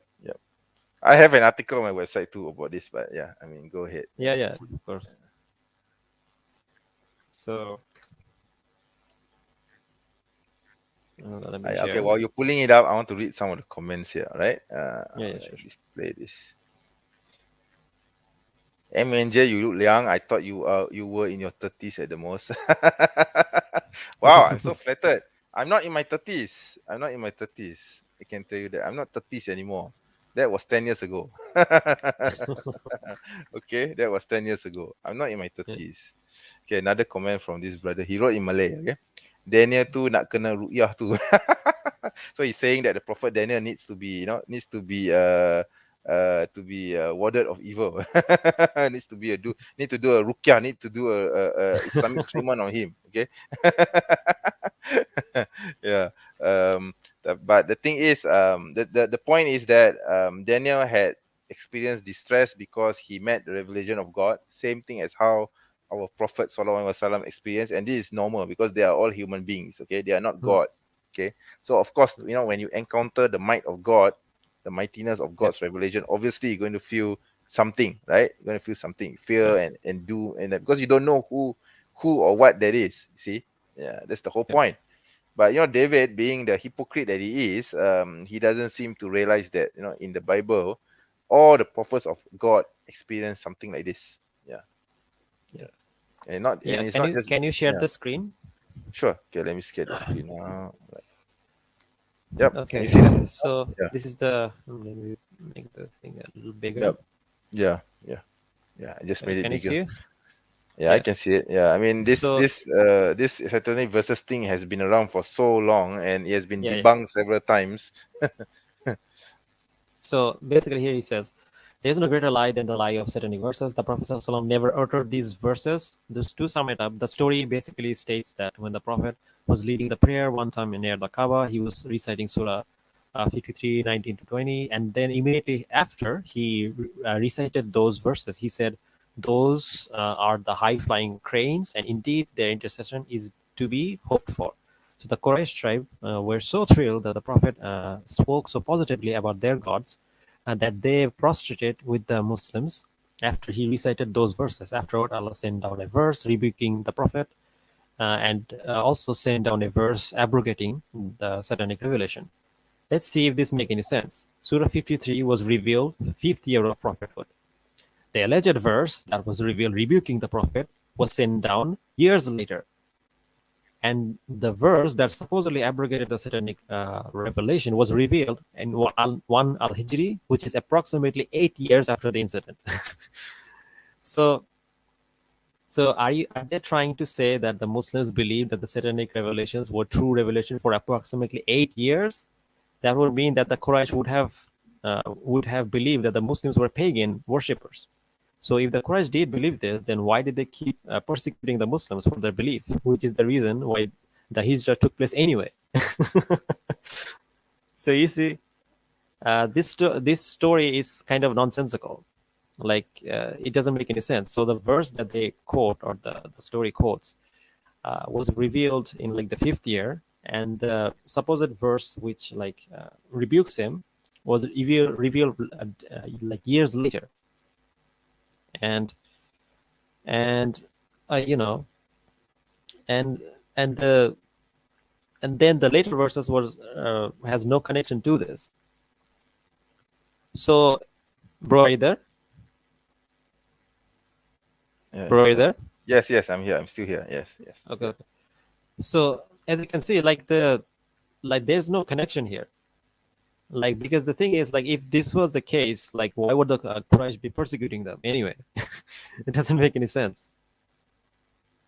So yeah, and the point is that even if we were to somehow accept this story, which we don't, even then, if he goes on to quote multiple scholars who have all said this is based on a weak hadith, a baseless hadith, and it's contradictory narrations. It has weak narrations. None of the chains go back to the prophet and whatnot. And on top of that, even if we were to somehow accept this, so what? The prophet made a mistake. It happens. As a matter of fact, in the Bible, if you look at the Bible, there are stories where Jesus had conversation with the devil. Exactly. I was going to mention that in the Bible, in Yeah, yeah. the You New should, you Testament, should bring it up. I should bring it Yeah, up, right? yeah, yeah, Yeah, I need to search for it. I don't recall that story in Matthew. I think it's in Matthew. Devil, Jesus. Wait, let me see. Let me. Yeah, this is the one. Yep, I found it. Okay, I found the. Okay, let me share the screen. yeah. Yeah, don't mind my video. Sorry, because I don't know. It's cutting in and out. That's I fine. can't That's do fine. anything about it. This is totally a technical issue. I Yeah, can't do anything. It could be the network or something. I don't know. yeah, Okay, can you see the verse?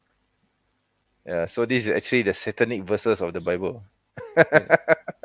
Okay, there's Satan's words in there, in fact. Okay, so then Yeah. Jesus was led by the Spirit in the wilderness to be tempted by the devil. After fasting 40 days and night, he was hungry. So their God was hungry. Okay, Yeah, the tempter came to him and said, if you are the son of God, tell these stones to become bread.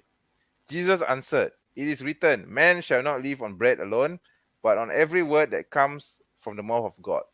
Then the devil took him into the holy city and had him stand on the highest point of the temple. If you are the son of God, he said, throw yourself down, for it is written, he will command his angels concerning you, and they will lift you up in their hands, so that you will not strike your foot against a stone. Jesus answered, it is also written, do not put the Lord your God to the test. Okay. Again, the devil took him to the very high mountain and showed him all the kingdoms of the world and their splendor. Again, God, yeah, the devil here speaking, all this I will give you, he said, if you will bow down and worship me. Jesus yeah. said to him, away from me, Satan, for it is written, worship the Lord your God and serve him only. Then the devil left him, and the angels came and attended him. So yeah, there we have it, the satanic verses of the Bible. Yeah, I So mean, yeah, that's the thing I don't get. Like yeah, here, Jesus is having a holiday with the devil, and he's like going on trips, yeah. and like I mean, they're I mean, angry at I the mean, prophet. think about it. I mean, God, God incarnate coming down as a man, being carried off by the devil to many places. So the Yeah, devil had the power to overcome God and carry him anywhere he wants. You see? yeah, The because you keep in mind, where if you wear the Christian hat, you will know that they believe that Jesus is God incarnate, right? So yeah, so yeah, yeah, yeah. yeah. So So you want to continue this again, the yeah, video? yeah. Let's continue. Let's continue. Okay, right, okay.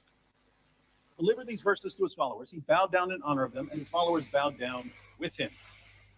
But a little later, the prophet of Islam came back and said that these verses. Yeah, he's talking about satanic verses. Do you want to skip this in front, or you want still hear it? I think I'll skip this in front. 10 seconds in front. And he replaced them with the words that we find in the Quran today. Now, if you wanted to Bro, invent, can you like put our screens on the side, you portray him on as the a man left? Okay, sure, I can do that. Yeah, I can. You mean like this? Like this? Yeah, yeah, All yeah. right. Okay. who couldn't tell the difference between a revelation from God and a revelation from Satan? Of course not. For we know from multiple references in Sahih al-Bukhari and other sources that Muhammad was the victim of a magic spell that gave him delusional thoughts and false beliefs. According to the story, one of Muhammad's enemies stole his hairbrush and used it to cast a spell on him. This is a really silly Spell lasted polemic, somewhere isn't it? between 6 months and 2 years. Yeah, we just Tell me, refuted it, I think. you were Yeah. inventing a I mean, prophecy. just to add on, because you see, these Yeah, Christians don't seem to realize, we Muslims believe that the prophet, or every prophet of God, is a man. Okay, it's a yeah, man. Okay, yeah, so they're not, they are humans. So of course they will be affected by. Yeah? I mean, let's not forget the story of Job. Okay, or Ayub yeah, in the Quran. The story of Job. He was tempted by the devil. Wasn't he tested by the devil? I mean, yeah, he yeah, had yeah, he had the whole story is about him being patient in the face of blight. First, he lost his wealth, then he lost his children, then he lost his wife, and then he yeah, was inflicted with illness. Just read the book of Job. Okay, just read the yeah, book of Job, and you can this was actually done by Satan. Okay, Satan actually influenced that had yeah. direct influence on this, and Job was patient. So so does that mean that Job wasn't a true prophet of God just because he went through all these afflictions and problems in his life. I mean, Christians, please don't be hypocrites. If you want to, if you mean- want to, yeah, I mean, if you I want mean, to their say God that died. exactly, your God died. Your God died on the cross, and let's not forget in Galatians chapter 3 verse 13, Paul said Yeah. that anyone who is hung on a tree is cursed. And Jesus took in the curse of the law for us, for the Christians, because it is written, cursed is he who is anyone who is hung on a pole. So Paul is actually saying that Jesus was cursed. If you look in do you want me to bring up the verse? Galatians chapter 3 No, verse it's 13. fine. It's fine. Yeah. I think Yeah, we I don't should think yeah. just Yeah, I move think I on. want because we are because this is already like 1 hour and 41 minutes. Yeah, Wow. yeah, yeah. Okay. Almost I 2 think hours. it's yeah, right. So anyway, let's go and continue. Right. Suit your fancy. Would you say that his enemies could temporarily overpower him with black magic? Not a chance. 5, Surah 4, verse 3 of the Quran says that Muslims can marry up to 4 women. But the Muslim sources tell us that Muhammad had a lot This is more also than another 4 stupid wives. polemic. Oh, come on. Tabari Yeah, says yeah. that Muhammad consummated marriages with 13 women. Okay, this is a lie. Can I just Okay. share something? Yeah.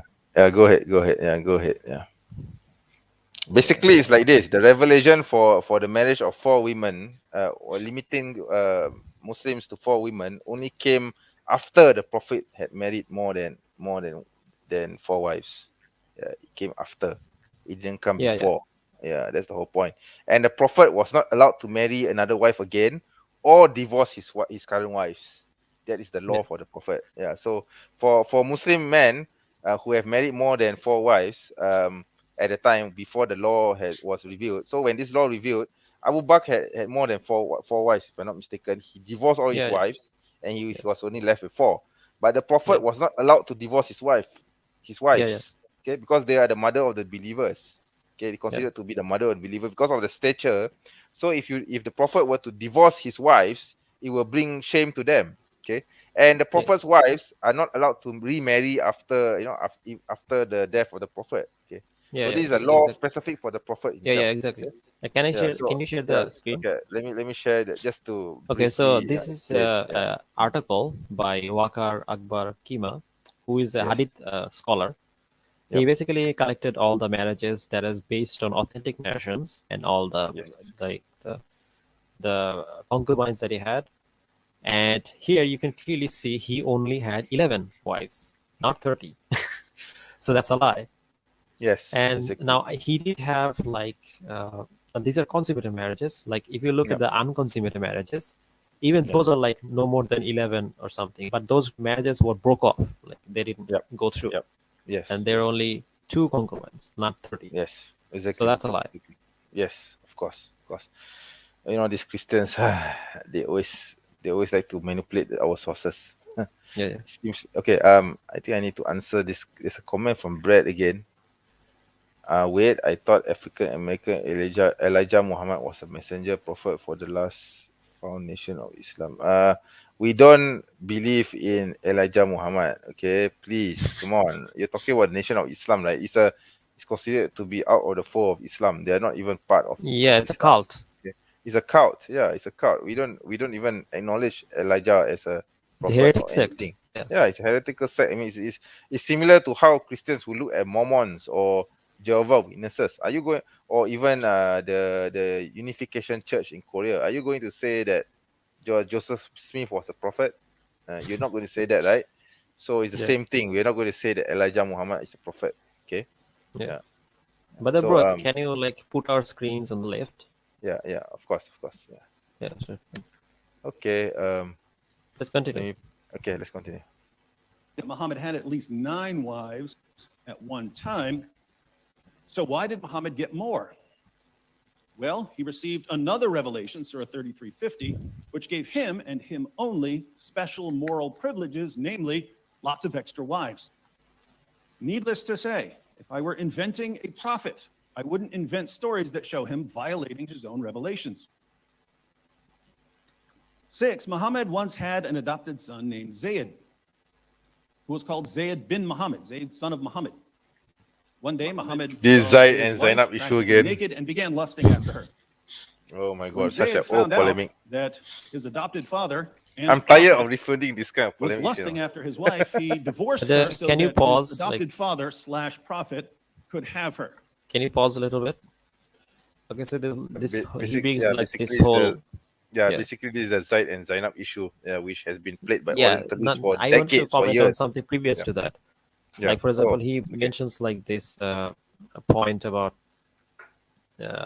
him having wives and whatnot. Like how many concubines did Solomon had? 300. I think if I'm not mistaken, 300, 300 something, yeah. Yeah. Yeah. So like again, like polygamy, concubines, it's all allowed in Christianity, and like Well, Jesus and also like also you see, yeah Jesus did not publish any law or did not say any law forbidding concubines, okay, or more than one Yeah. marriages. You see, yeah. yeah. Also another thing is that uh, like so he was saying that the prophet had like special privileges. No, he didn't. Like he had to do a lot. As a matter of fact, things were very hard for him because like there are times when you're back.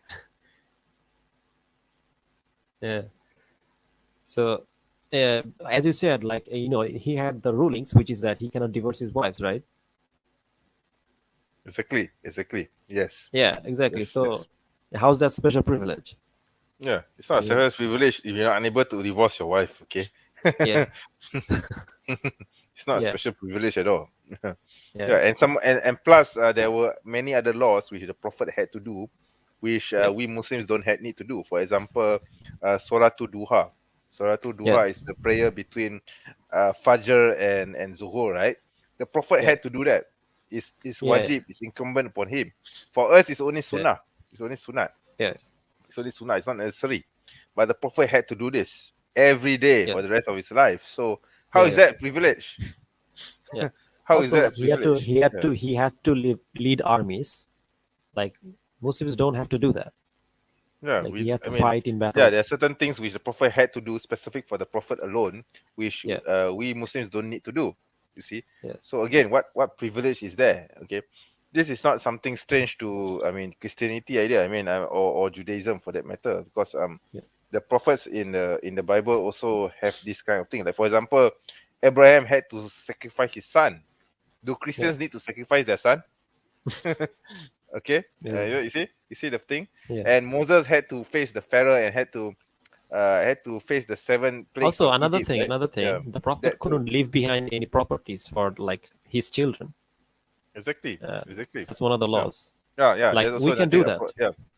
a prophet is not allowed to inherit to pass on From his the wealth prophet. for the prophet to his children. He's not allowed to do that. Yeah. We can do that. Yeah, we Muslims, we have no problems. We don't have that kind of law for us. You see? Yeah. So again, how's that privilege? Again, there are many Exactly. laws like this. Yes, there are many laws like this for only specific for the prophet, which we Muslims enjoy and the prophet did not. You see? Yeah. Okay. So you see, on this Zainab point, can I just bring up another article? Sure. Go ahead. Yeah. So this Zainab point is completely nonsensical. So basically, what happened is that like,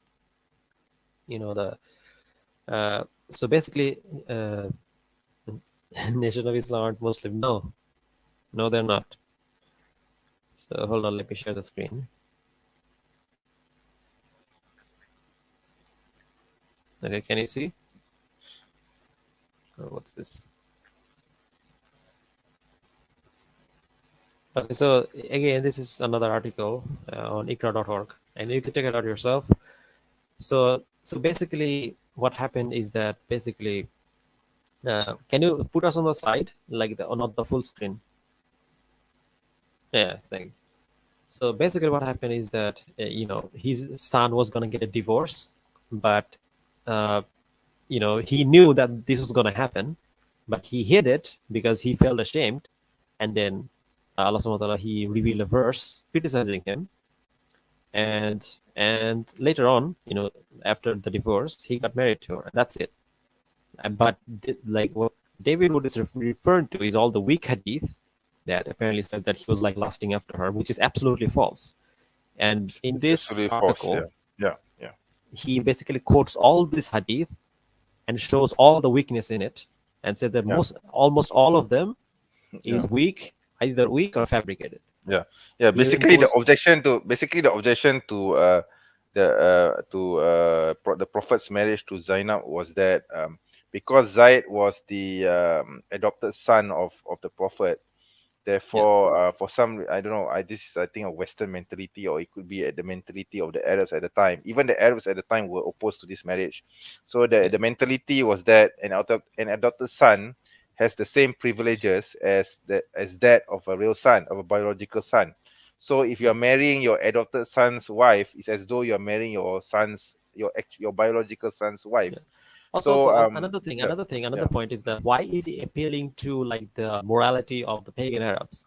Like the pagan Arabs, they bury their daughters.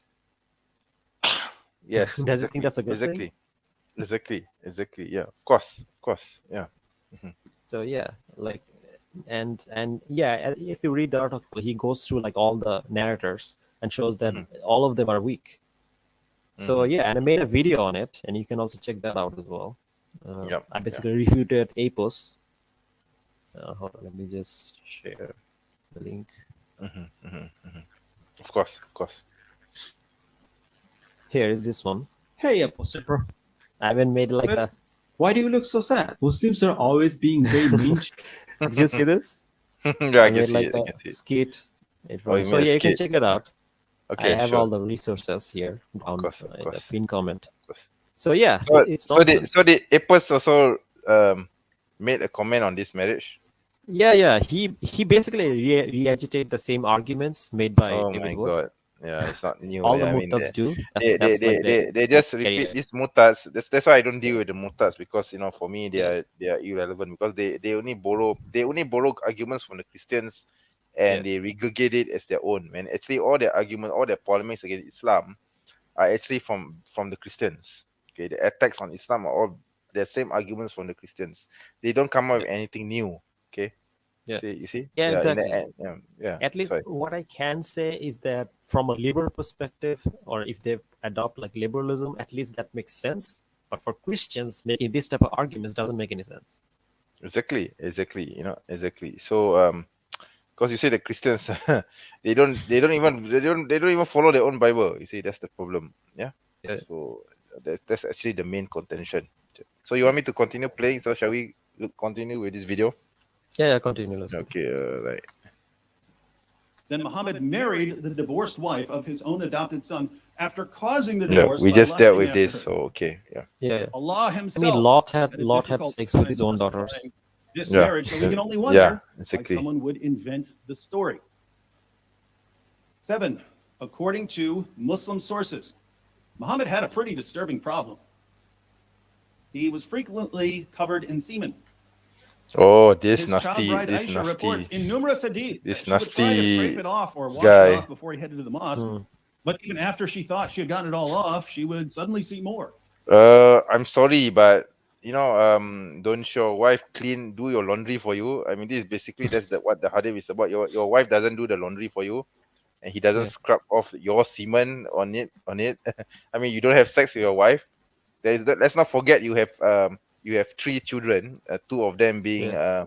mentally impaired. I don't want to use the term, but mentally incapacitated. Okay, so let's not forget, you obviously you have to spot your semen somewhere, right?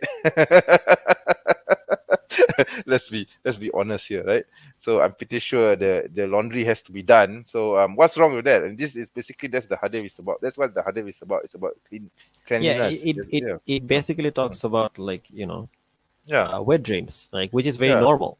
Like Yeah, if you go I to a mean, doctor, a they're husband gonna and a say, wife sleeping yeah, together. Obviously, the wife needs to do the laundry. I mean, yeah, I mean, what's the problem with this? I don't know why David likes to polemicize this hadith. I mean, this is his yeah, favorite polemical hadith that he likes to quote, and he likes to polemicize.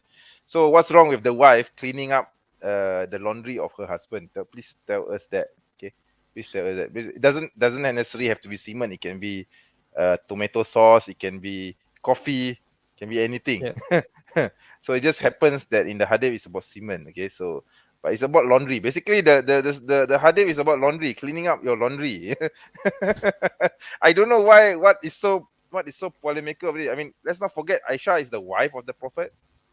She's Yeah. married to the Prophet. Obviously, she has to do the laundry. Yeah. She's not some random girl or woman who appears out of nowhere. I mean, But can I share uh, something? okay, go ahead, and share. Yeah. Okay, so here we have Lot and his daughter, and this is in where is this? This is in Genesis 19. Yes. Yeah. The story of Lot and his daughters. Yeah. Yeah, Yeah. read Can this. you? Lot and his Can you? daughters, Yeah. two Is your daughters, screen? left Zor Your, and settled in yeah. the mountains. For Yep. he was afraid to stay in Zor. He and his two daughters lived in a cave. One day the older daughter said to the younger, "Our father is old and there is no man around here to give us children, as is the custom all over the earth. Let's go get our father to drink Basically, wine let's have a and then sleep gangbang with with our him daddy. and Let's have preserve our family incest. line through our father." Exactly. That Exactly. night, they got their father to drink Yeah, wine, it's and the actually older daughter went in quite a and disgusting slept with story, to him. be honest. He was not aware of it when she lay down or when she got up. Next day, the older daughter said to the younger, "Last night I slept with my father. Let's get him to drink wine again tonight, and you go in and sleep with him. And so you can preserve our family line through our father." So they got their father to drink wine that night also, and the younger daughter went in and slept with him. Again, he was not aware of it, and when she lay down and or when she got up. So both of Lot's daughter became pregnant by their father. Just read that statement. Yeah, it's disgusting. The story. You attribute this to a prophet of God. It's disgusting. Okay, this Yeah. according to David Wood, by the way, this is a story and argument. Sorry, a story based on embarrassment. So it must be true. Okay. Yeah. But of course, Yeah. we Muslims, we reject this. We totally reject Yeah. this. Yeah. Yeah, I mean, The the for David Wood, he has to accept this because this is an embarrassing story, so it must be true. Okay. Yeah. The Yeah. older daughter had a son. She named him Moab. He is the father of Moabites today. The younger daughter also had a son, and she named him Ben-Ammi. He is the father of Ammonites today. So yeah, So product of incest. Oh my god! And this is something yeah, to be proud of. yeah, Okay. Yeah. yeah. You see that the thing is By the with way, David, he's not. can Yeah. I Yeah. Go ask ahead. you like what you're saying about like David Wood's kids? Like, your Uh, mic kind of cut off there. oh no. I'm saying that his children has two of them have issues, mentally impaired. Right. I would say. Yeah. Yeah, Yeah. I don't want to talk about that much because I don't want to attack his children. Even though yeah, his dad is an asshole, but I wouldn't want to attack his children. Okay. Yeah. Yeah. Okay. Yeah. So let's leave it at that. Okay. Anyway, shall we okay. continue with the video? Yeah. Yeah, sure, sure. Okay, let's go ahead. Yeah. For the life of me, I can't imagine anyone inventing a religion and then making up stories about the new prophet being covered in semen. 8, according to Muslim sources, Muhammad were you would suck saying on the like tongues and lips of little boys and like because like their special needs, like they need to be taken care of and cleaned and whatnot? Yes, exactly. Yeah, Yeah, yeah. yeah, They yeah, have a yeah, they yeah. I have a agree. yeah, So yeah, yeah, yeah, yeah. so yeah, cleaning is not something that should be controversial. Like, Exactly. Yeah. I don't know why he thinks it's a problem. Okay. Anyway, let's play the video. Yeah. yeah, have the little boy suck on his tongue. He also guaranteed that if he sucked on a little boy's tongue or lips, that little Oh, boy's not tongue or again, lips would not never be this. tormented by hellfire. Yeah. Now, if you were inventing a prophet, Yeah. By the way, that little boy was Hassan. Okay, his grandson. Okay, his grandson. So what's wrong with a father kissing his grandson? I mean, what's the problem with it? I don't understand what is David's point actually. Why he keeps repeating such stories and polemicize them as though as the prophet is randomly kissing little boys or asking women to clean up his laundry, etc. But when actually these are all his relatives and his family, because the story of Aisha, doing his laundry, and uh, the prophet, the little boy that this asshole is mentioning just now is actually Hassan, okay, the grandson of the prophet. So what's wrong with a grandfather kissing his grandson? Can you tell me that? yeah, Yeah, yeah. there's Hold on, no can I just issue share the here. screen? Yeah, go ahead. Yeah. Can I? Yeah. Okay, so in like Islamic Stock Exchange, someone actually mentioned this, and they said that both of these reports are not authentic. For example, Abdul Rahman bin Auf is Yes. unknown Okay. and was known to both to be a narrator of hadith. The second sanad Yeah. is, and in it has Hisham bin Saad is weak, as Okay. was said by Weak Yahya narrator. ibn Ma'in, and weakened Mm. by Al Nasai. So yeah, it's a weak hadith. It's a weak hadith. So basically, he's just relying on a weak hadith. Okay, Yeah, that's what he's doing. Yeah. So we can unreliable reject this story. stories. Yeah, we can reject this story as unreliable, and it's not an argument from embarrassment. It's just an argument. It's just basically the isnad is weak and the narrators are unreliable. Okay, Yeah, something which the Bible doesn't have. The Bible does not have these signs. Yeah, that's all. Yeah. yeah, Okay. So you want to continue the video? yeah, yeah. Let's continue. Okay. All right. To be the center of your new religion. How many stories about your prophet sucking on little boys' tongues and lips to protect them from hellfire would you include? Complete Answer is zero, fabricating and yet stories. Islam has a No, bunch. that's all he does. Like he finds all the weak stories that he can No. use, Yeah, but basically, ignores yeah. like authentic stories that make Exactly. Prophet show in a good light. Exactly. He's just picking and choosing whatever he feels that. Cherry picking fallacy. So, yeah. Basically, he just picks and chooses whatever he feels that we will strengthen his hand and we weaken Islam. But the thing is, sometimes he just manipulates the hadith. Like for example, the one on the laundry, where Aisha cleaned the semen, etc. That is Yeah. just Aisha doing the laundry. So what's the problem with that? He's just and then he's highlighting, oh, the semen. Oh, it's Aisha, it's a little girl. I mean, That's not I even the mean, thing. Like yeah. It's not even an argument. That's just being petty and being an asshole. Okay, and for a lack of a better word, I have to use the word asshole. Okay, yeah. So it's just ridiculous. I mean, you want to cherry pick something like this.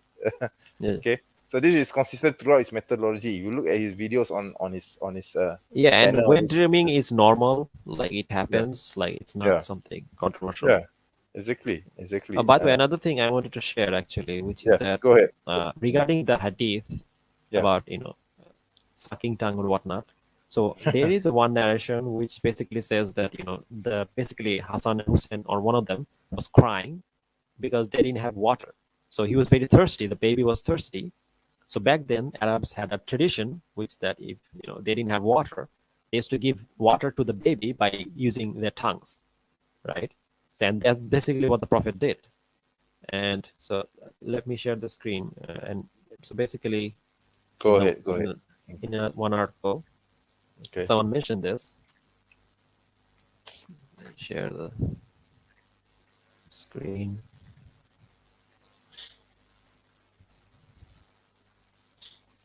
Yeah, here. Yeah. Here you go. Okay, so yeah, and in this narration it says that so Buddha reported that Mazurullah, peace and blessings be upon him, heard Hassan and Hussein crying while they were with their mother. So he hurried to them and he said, "What is the matter with my boys?" They said, "It is thirst." The Prophet went out to the source of water, but at the time, water was scarce. The Prophet called out, "Does anyone have any water?" But no one had any water. So the Prophet said to their mother, "Bring me one of them." Abu Hurairah said, he massaged his tongue and moistened it until he calmed down. Al-Mujam Kabir.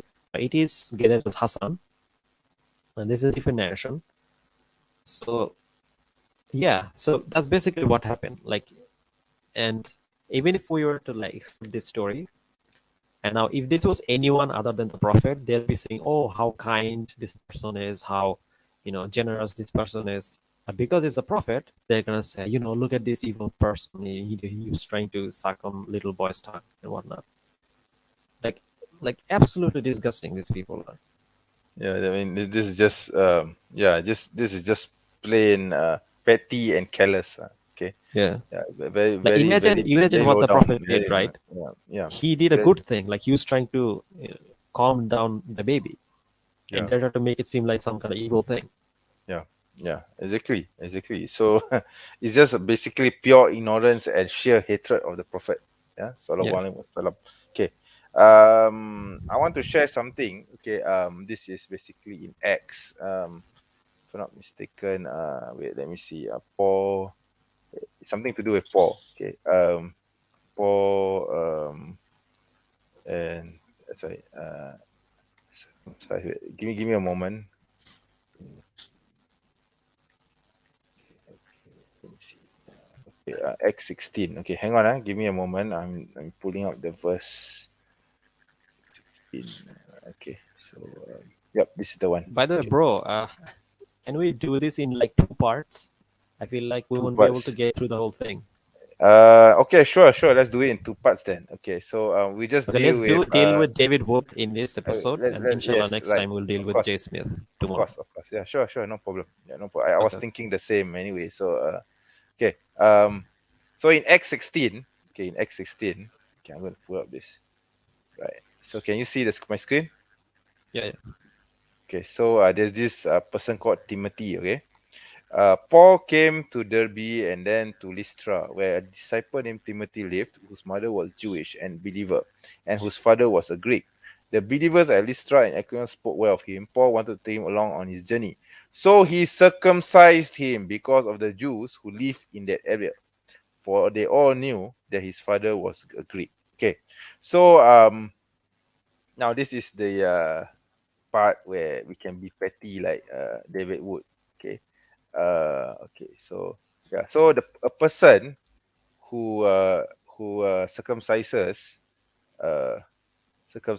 who basically who does the practice of a Jewish person is called a mohel. Okay, it's called a mohel. And this is the definition. Okay, a person who perform the Jewish rites. Okay?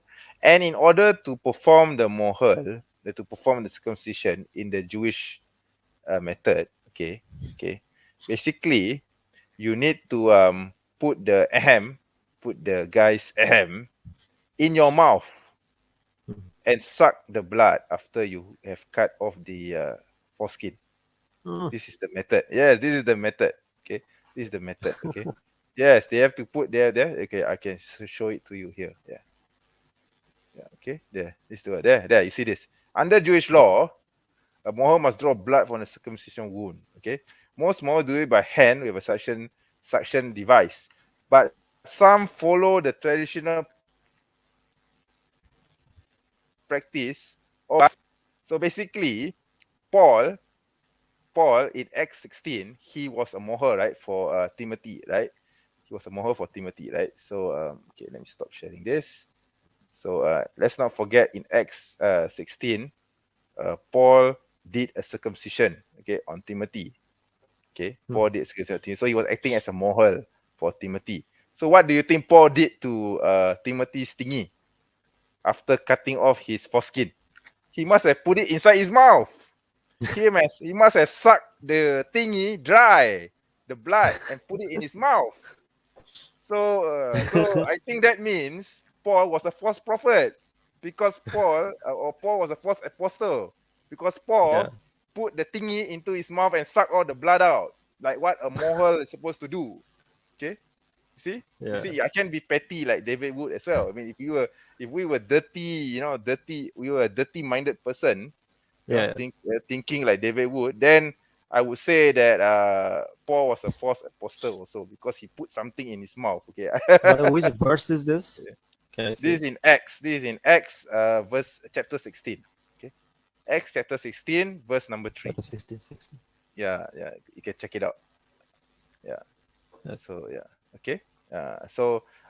This guy named the disciple named Timothy wanted to join Paul and Silas on his trip. So because Timothy was not circumcised, so Paul performed the circumcision. Okay.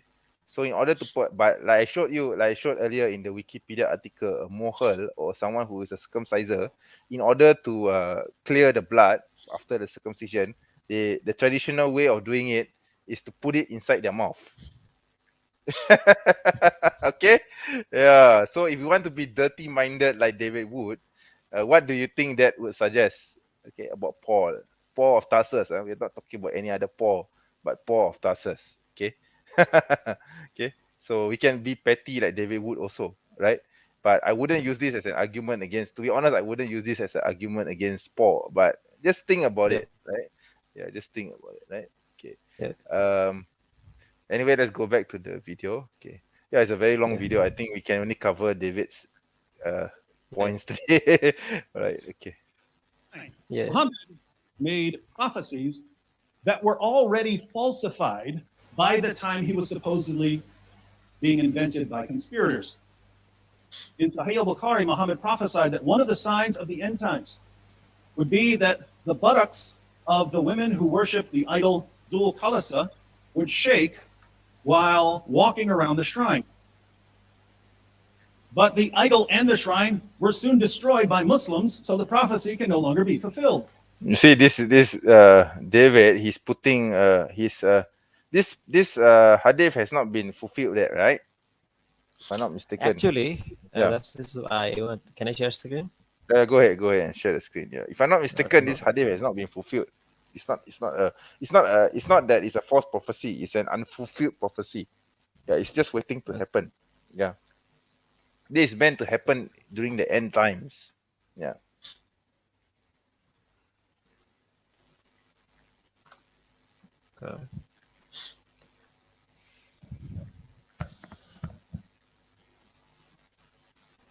Can I share the screen?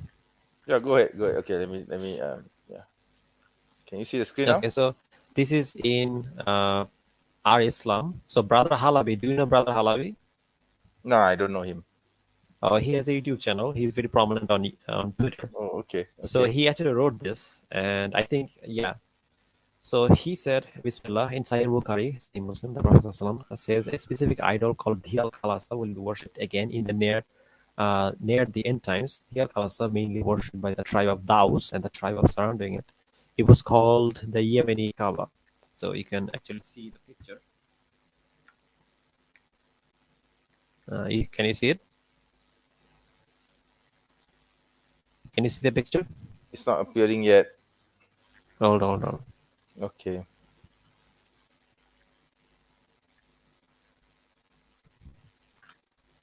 right, can you see it? So yeah, basically this is the hadith that he's talking about. Now let's go back. And around the 1800, many Muslims turned to bid'ah or innovation, superstition, and veneration of stones and trees. And those, along with surrounding tribes, began dedicating offering to the Al-Khalasa and sacrificing to it. You can read about this in Akbar al-Makkah. You can actually see the picture of the book. Let me just share. Maybe you need to share the picture in a separate screen. I don't think you can do it in the same screen. Yeah. Hold on. I'll share.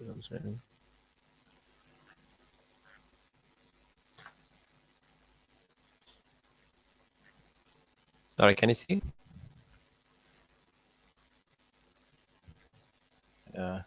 It's loading. The internet is a little slow. Yeah, it's a bit slow, right? Okay, it's loading. Give it some time, I guess.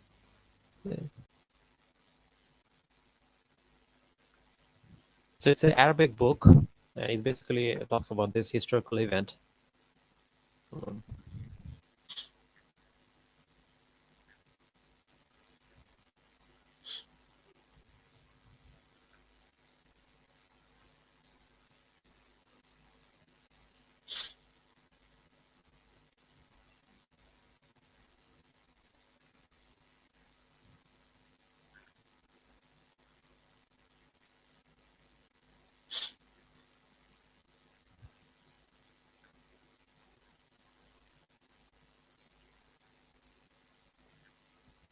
So yeah, can you see it?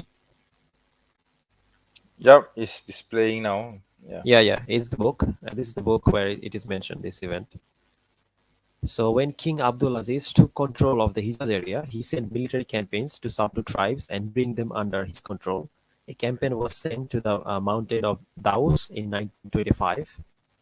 The soldiers found the pillars of Diyal Khalasa still standing, as well as a tree they venerated called Al Abla. They burned the tree and destroyed the building of Diyal Khalasa and threw the remains in a valley. So basically, the pillars of Diyal Khalasa was still standing. Okay. So basically, and if you want, you can actually see like the pictures of it. Hold on. Cool.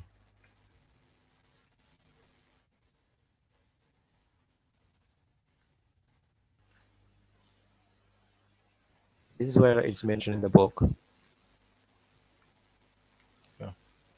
Okay. And there's actually a YouTube video where they basically, he basically shows the picture of like the destroyed. Hold on, look at this. Mm-hmm, mm-hmm.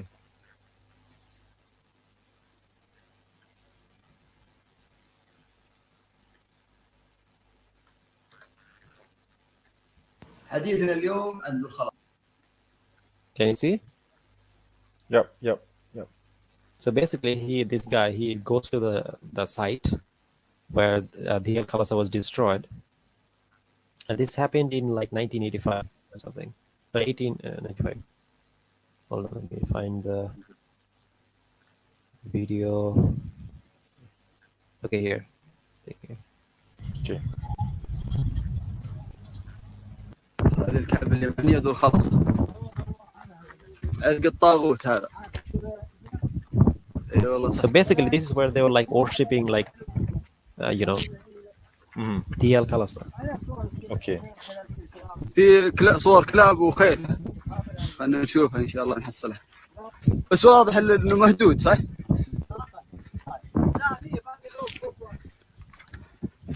فوق في اثار. هذا اثار صنم ذو الخلص. هذه البنايات. البناء هذا. So this is the site. Yep. This is the site basically. Okay. So yeah, this is a prophecy that came true. yeah. I mean, this already happened. Yeah. So, and even if, let's say for the sake of argument, that this is not fully accurate, then so what? Like, it's gonna happen in the future. Yeah, it's going to happen in the future. I mean, I'm of the position that this is something in the future that we don't know what's going to happen in the future, right? Like for example, the hadith where I think this hadith where one day the Muslims will be at war with the Jews, and the Jews will hide behind all the trees, and all the trees will say, "Oh, there's a Jew behind me. Come here and catch this Jew," except for the tree of except for one tree, right? Except for one type of tree, right? So this hasn't happened yet. I mean, you cannot say that this is a false prophecy, that this is something that will never happen. We don't know what's going to happen. We don't know what the significance of this verse is. I mean, do trees talk? I mean, even now trees don't talk, and I doubt trees will ever talk. But the hadith is clearly referring to something, some future event. Okay. So maybe it means that there will be, I don't know, voices, speakers from the trees. We don't know. So for David to say that this hadith is a false prophecy when it hasn't not happened yet, I think this is hypocritical. Okay. But that's not really the point. What I showed, if true, then it already happened. If it's true, it's already happened. I mean, and even if the explanation is not satisfactory, it doesn't matter, because this is something that is going to happen in the future. We don't know, to be honest. We don't know. And right? and like I said, and at the time, like when King Abdulaziz, or especially regarding Sheikh Abdul Wahab, at his time there was a lot of shirk and pagan practices that came back in Saudi Arabia. Yes. And so basically they were like kind of like purging them.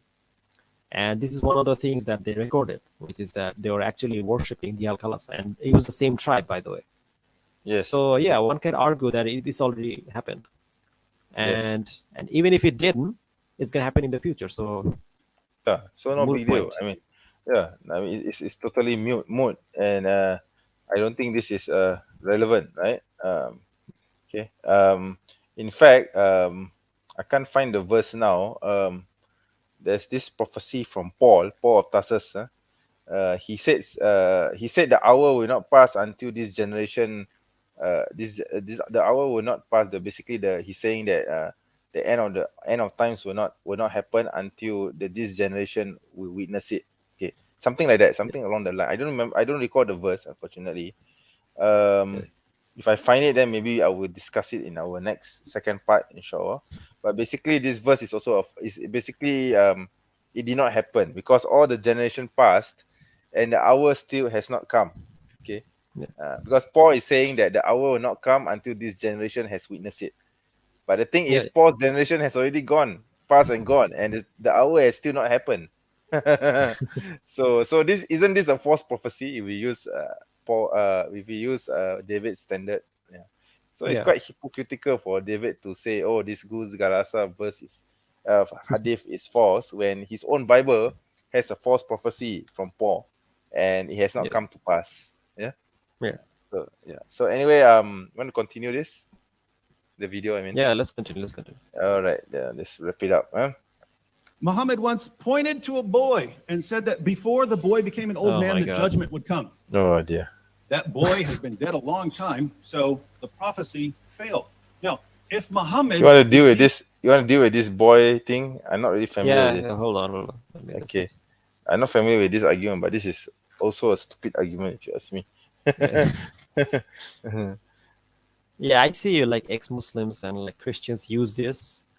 This is Oh, a very really? stupid argument. Let Oh, me really? just Mm. pull up the reason I'm not why. familiar with this argument, to be honest, but I think it's the whole idea of this is also stupid in the first place.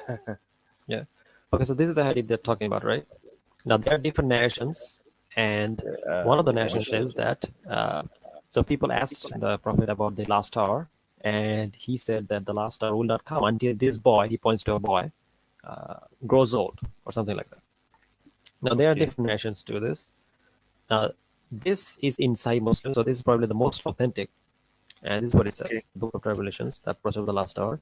Actually reported that that the desert Arabs came to the Allah's Messenger ﷺ, and they asked about the last hour as to when that would come. And he looks towards the youngest amongst them, and he said, if he lived, he would not grow very old, that he would find your last hour coming to you. Meaning, he would see you dying. That's what he's talking about. He's not saying the last hour, he's talking about your last hour. Meaning, people kept hassling him about when the last hour will be. But no one knows when the Okay. last hour will be. Even he himself clarified this, but people still asked him this question. So he was annoyed with them and said that you need to worry about your last hour instead of worrying about the last hour. About the last hour. Yeah. So basically, the Yeah. Prophet is talking about something totally different. Yeah, it's Yeah, not yeah. talking about the last hour, right? Yeah. By the way, another thing I wanted to show, someone like this post. So basically, he said that apparently the Arabic doesn't say your last hour. As you can see, can you see it? With Yeah, I Arabic, can see it. Yeah, yeah, I can it see it. I can says see it. your last hour, your hour. So yeah, Your that's also hour. a lie. Yeah. Apples doesn't know Arabic, so of course he will lie. Yeah, he pretends to know Islam, but he doesn't. Yeah. Yeah. So okay. Continue playing Yeah, the let's video, go. I guess. Yes. being invented long after I his can see the supposed video. death, Yeah. why would the conspirators invent prophecies which had already been falsified and which therefore exposed their new prophet as a false prophet? 10, according to the Quran, Allah rescued Jesus from those who wanted to kill him. So obviously, if we're inventing a prophet for Islam, we're going to invent a similarly miraculous story for our new prophet, right? But how did Muhammad die in the Muslim sources? He was poisoned by a Jewish woman whose family Oh, was not this slaughtered by again. Muslims. Oh The my poison god. ate Bro, you away should at deal with Muhammad's this. internal You organs, but probably. it took him another Oh my 3 years and finally died. god. Actually, I'm actually planning a series of videos where Yeah. I compile all the allegations made by the Christians against the Prophet. Like for example, Muhammad was a warlord, Muhammad was a womanizer, Muhammad was this, Muhammad was that. One of them is this: Muhammad died by poisoning. So I have this series of titles compiled, and I've already asked my graphic designer to do the thumbnails for these videos. So inshallah, in the coming months, there will be a series for me where I deal specifically with these issues. So my channel will be totally well, previously, if you look at my channel, I've always been talking about Christianity and Christian theology, right? So for this year, 2020, at least for the first few months of 2020, I'll be talking specifically about Islam and Islamic, basically Muslim apologetics specifically, and the hadiths, our own sources. I won't even touch much on the Bible. So not like last year in 2021 where I always talk about the Bible, right? So I have this series, inshallah. So I don't know whether I want to deal with it. Maybe I should save it. Maybe we shouldn't talk about it now. Can save it for later. Yeah, it's not important anyway. I mean, this is a silly polemic. So Can I just touch upon it? So what did he say basically? Can you basically play he's it? saying that the Prophet died by poisoning. A Jewish woman came and Oh killed yeah. by poisoning. Yeah, so It's BS, right? Yeah, I mean, But let's not Jesus forget. Jesus Yeah, died on a cross. yeah. Excuse me, your God died as a criminal on the cross by Roman soldiers. I mean, which is worse, dying by poisoning? And let's assume that he's right. Even if Also, he's what right, does this prove exactly? People yeah, die. yeah, No one is exactly. saying What does he's it? immortal. Yeah, let's assume. Okay, let's assume that he's right. Of course, he's wrong, but let's assume that he's right, and the prophet did really die by poisoning. Then what does that make your man God? I mean, your man God died on the cross naked and killed by Roman soldiers. So doesn't that make that your man God an even bigger false prophet or false Yeah. God?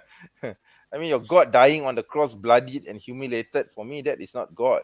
Okay, it doesn't matter whether he got resurrected later, but the fact is he got humiliated on the Yeah. cross by Roman pagans. The people who killed him were not even Yeah. Jews, it was Roman pagan soldiers. Yeah. You see the irony in this? Yeah, I mean, they always blame the Jews for killing Jesus when actually it was pagan soldiers who killed him. Okay, so Hmm. it's it's quite hypocrite again. He's being a hypocrite again. Okay, Yeah. yeah. So anyway, want to continue again this video? Yeah. Let's continue. Yeah, right. In total agony.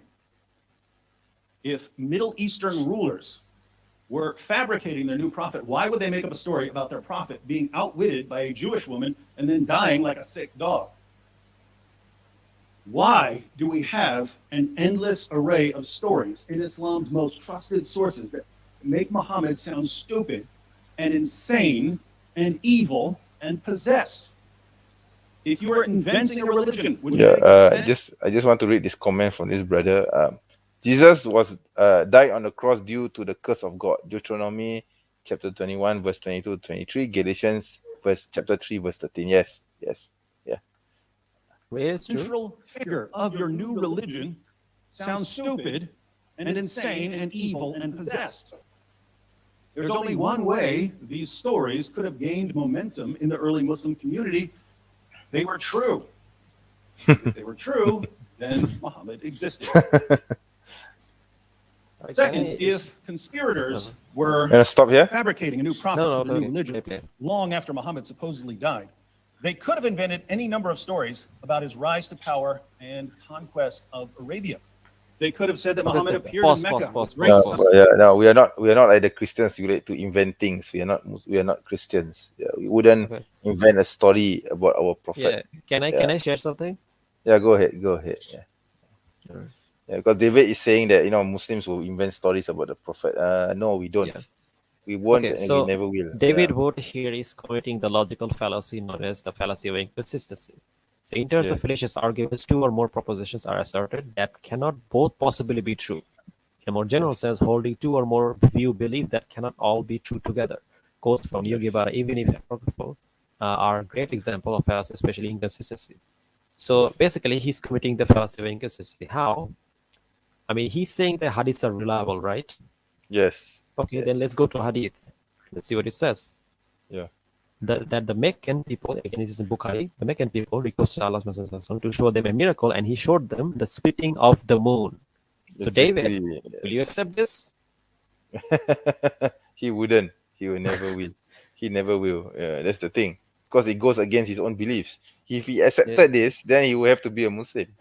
Yeah, Yeah, you see, exactly. that's the thing. Yeah, he will have to accept the prophethood of the prophet of Sallallahu Alaihi Wasallam. But of course, he doesn't, because he doesn't believe. He doesn't want to believe in the prophet. He thinks that the prophet is going against his own biases. You see, so he has his own biases. So it doesn't matter whether the prophet is speaking the truth or not. It just Yeah. goes against his sensibilities. So he doesn't want to believe. Yeah. Yeah. Okay. Yeah. It doesn't matter whether to him, it doesn't matter whether the prophet was telling the truth or not. It's just that it goes against his own moral, his own ethos, his own shong. So he's against it regardless.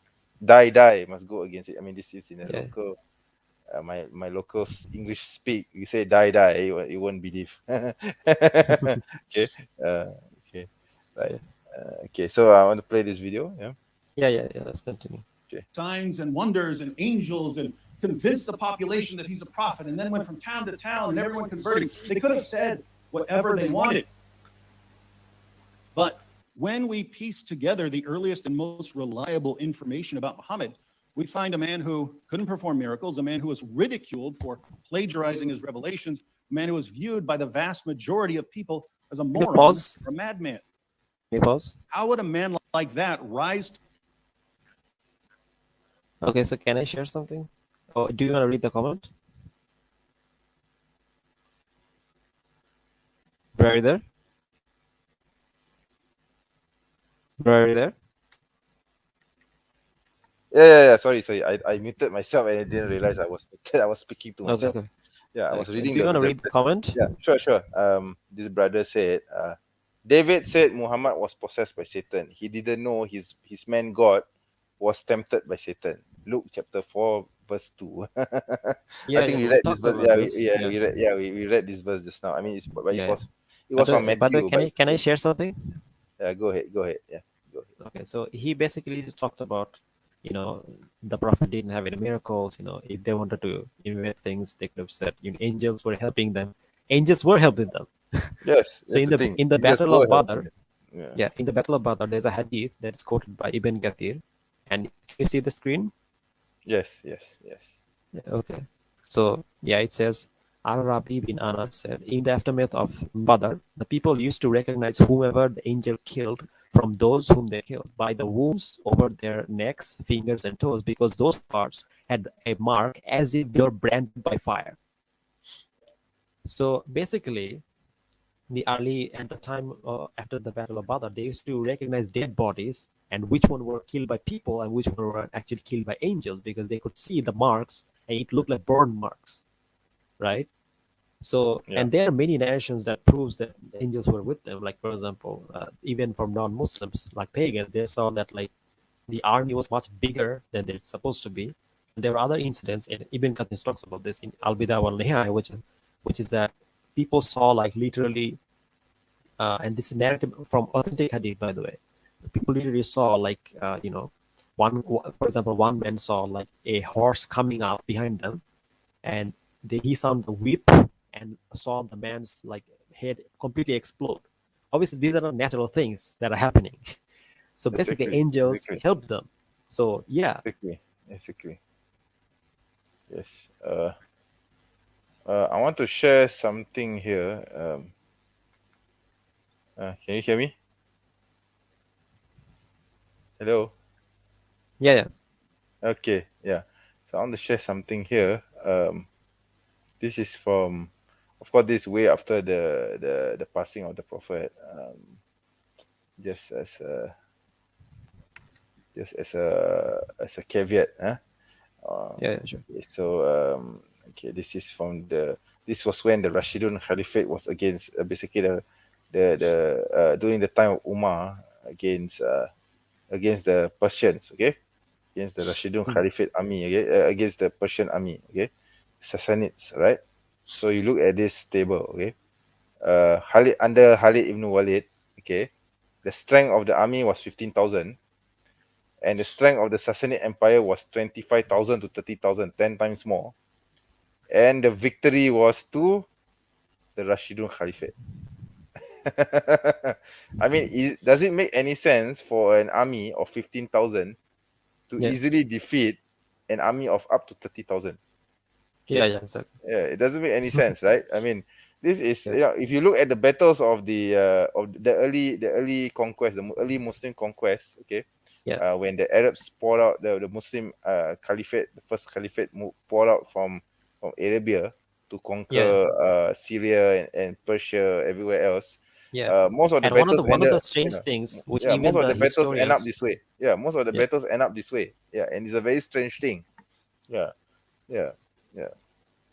Yeah, even like Western historians, like they admit that the way that the speed at which like the conquest happened was very Yes. It very was very strange. swift. Like Yeah, nothing like that very ever happened swift. in history. Yeah. Nothing like what happened during the early Muslim conquest of the most of Asia and Persia ever happened in history and has ever happened again. Okay. Even Germany in World War II did not conquer other nations that easily. Okay. Yeah. And they were defeated. In the end, the German army was defeated, but the Muslim Empire continued for thousands of years. Yeah. It continued for thousands of years after the first conquest. and he has never been defeated until, of course, the fall of the Ottomans. And that is, of course, a different story for another day, right?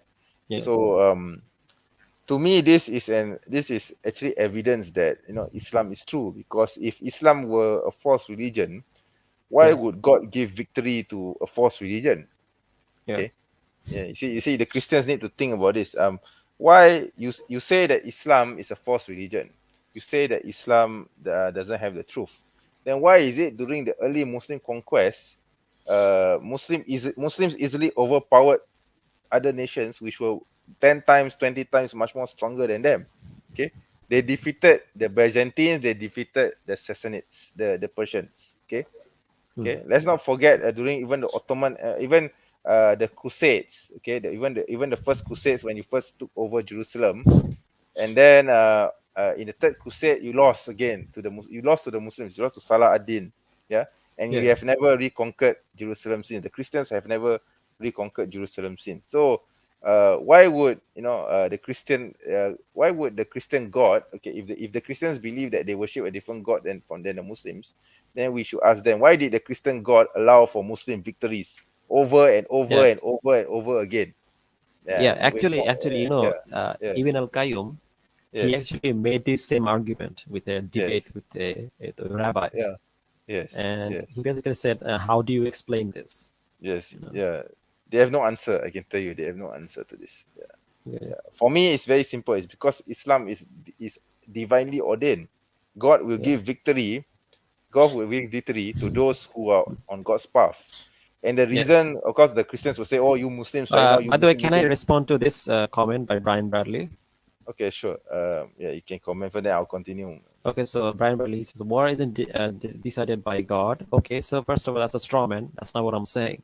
What I'm Yeah, saying here is that how do you explain a Bedouin tribe with no training in military? Okay, because everyone can say that if there's a war between U.S. and Iraq, that U.S. is going to win. yeah, That's obvious. yeah. They're the It's obvious. superpower. Yeah, it's a superpower, of But that's course. not the case with the Arabs. The Yeah, Arabs were like we are nomadic talking about early. tribes. We are talking about the early Islam. Okay, after the Prophet's passing. Okay, when the Rashidun Caliphate, you know, Yeah, the Khulafa al Rashidun came out from Arabia and yeah, conquered most of the yeah. Arab Peninsula I mean, no one is and saying Persia. that if there's a battle, we can tell who's gonna win Yeah, or exactly, the stronger side exactly. won't win. That's not what I'm saying. Exactly, exactly, I'm saying that exactly. for the Muslims at the time that they were in, Yeah, it is completely very highly unlikely that they would win the way they want. yes, exactly, exactly. And the Yeah, fact that, you know, 10,000 people, an army 10,000 yeah, can overpower an army of 20, 30,000, 50,000 even sometimes. yeah, How do you explain this? How is it possible? I mean, if you're saying US versus Iraq, obviously you know US is going to win and Iraq is going to lose. I mean, so obvious, yeah. right? It's so obvious. There's no need for a debate. We know this. But for a Bedouin tribe of about 10,000 to 30,000, 20,000 people at the most, 15,000 at the most, can easily overpower an empire like the Persian Empire and even the Byzantines. How do you explain this? How do you explain Hmm. this? Right? So, no answer from you until today. Unsurprisingly, right? That's why would like their God allow this anyway? Yeah. Why would there, if the Christians Why say would your that God allow this, Brian? yeah, yeah. I mean, if the Christians say that that God is with them, then how would God allow, you know, a Bedouin tribe to defeat you?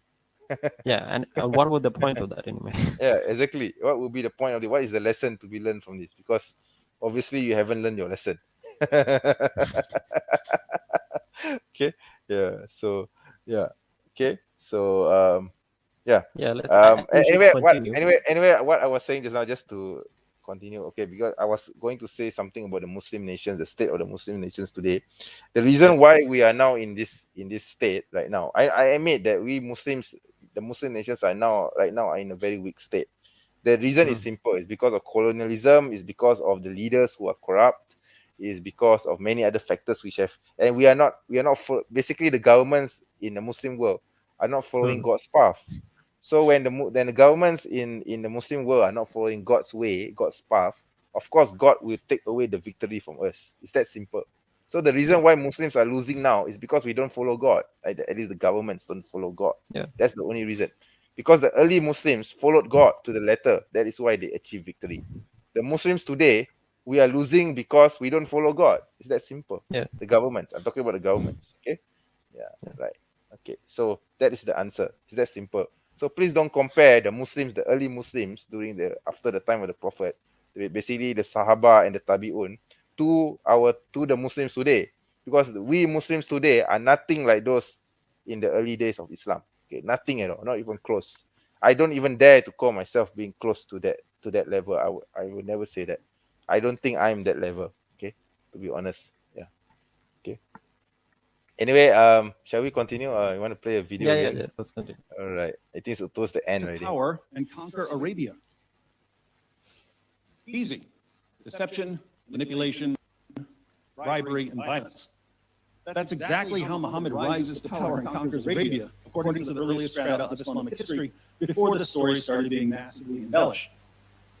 Muhammad told the Meccans that they should accept him as a prophet because of his amazing poetry and because he's mentioned in the Bible. They thought his poetry was a joke and they didn't know about the Bible, so most of them weren't impressed. And Muhammad. Wait a minute. He said that the pagan Arabs of Arabia should accept the prophet because he's mentioned in the Bible. Dude, do you even know what the pagan Arabs believe? I mean, did they ever had a copy of the Bible with them? There's no Bible in Arabic. Oh, by during the way, time can of I the just prophet, respond to this Brian Bradley again? He's yeah, sure. All right. hold on. What did he say? Okay. Okay, the Anglo-Saxon.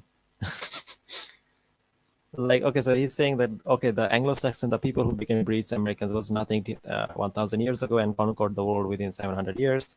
What does that mean? First of all, the Anglo-Saxons are the Arab, and the Arabs, especially pagan Arabs, were not the same. Okay, so it's a faulty comparison.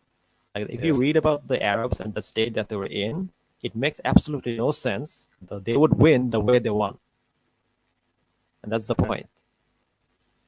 What did he say? What did he And say yes, again? there have been different tribes that have won, but that happened very gradually, very slowly, not at the very slow. fast pace that it Yeah, happened. with the it took Muslims. centuries for them to rise to the level. Yeah, Muslims did it in 10 years. even with Okay, the Christians, right? Christianity didn't Anglo-Saxons, become a world power yeah, until like the leaders, their leaders, started embracing the faith. Yeah, basically it's like this. What the Anglo-Saxon did in 700 years, the Muslims Yeah. did it in 10 years, 10 to 20 years after the Prophet's passing. Okay. Yeah. So please explain that. Okay, please explain that. Right. Yeah. And with the thing about the Vikings used to attack very strategically, so it makes sense why they would win. Like, they used to attack suddenly, right? Yes. It's not like they didn't need bigger numbers. They would attack suddenly and then leave. They're looters. They didn't conquer many places until later on. Yes. So it's not a fair comparison. Yeah. Exactly. Yeah. Exactly. Yeah, either way, let's continue. Okay. Sure. Win very many followers that way.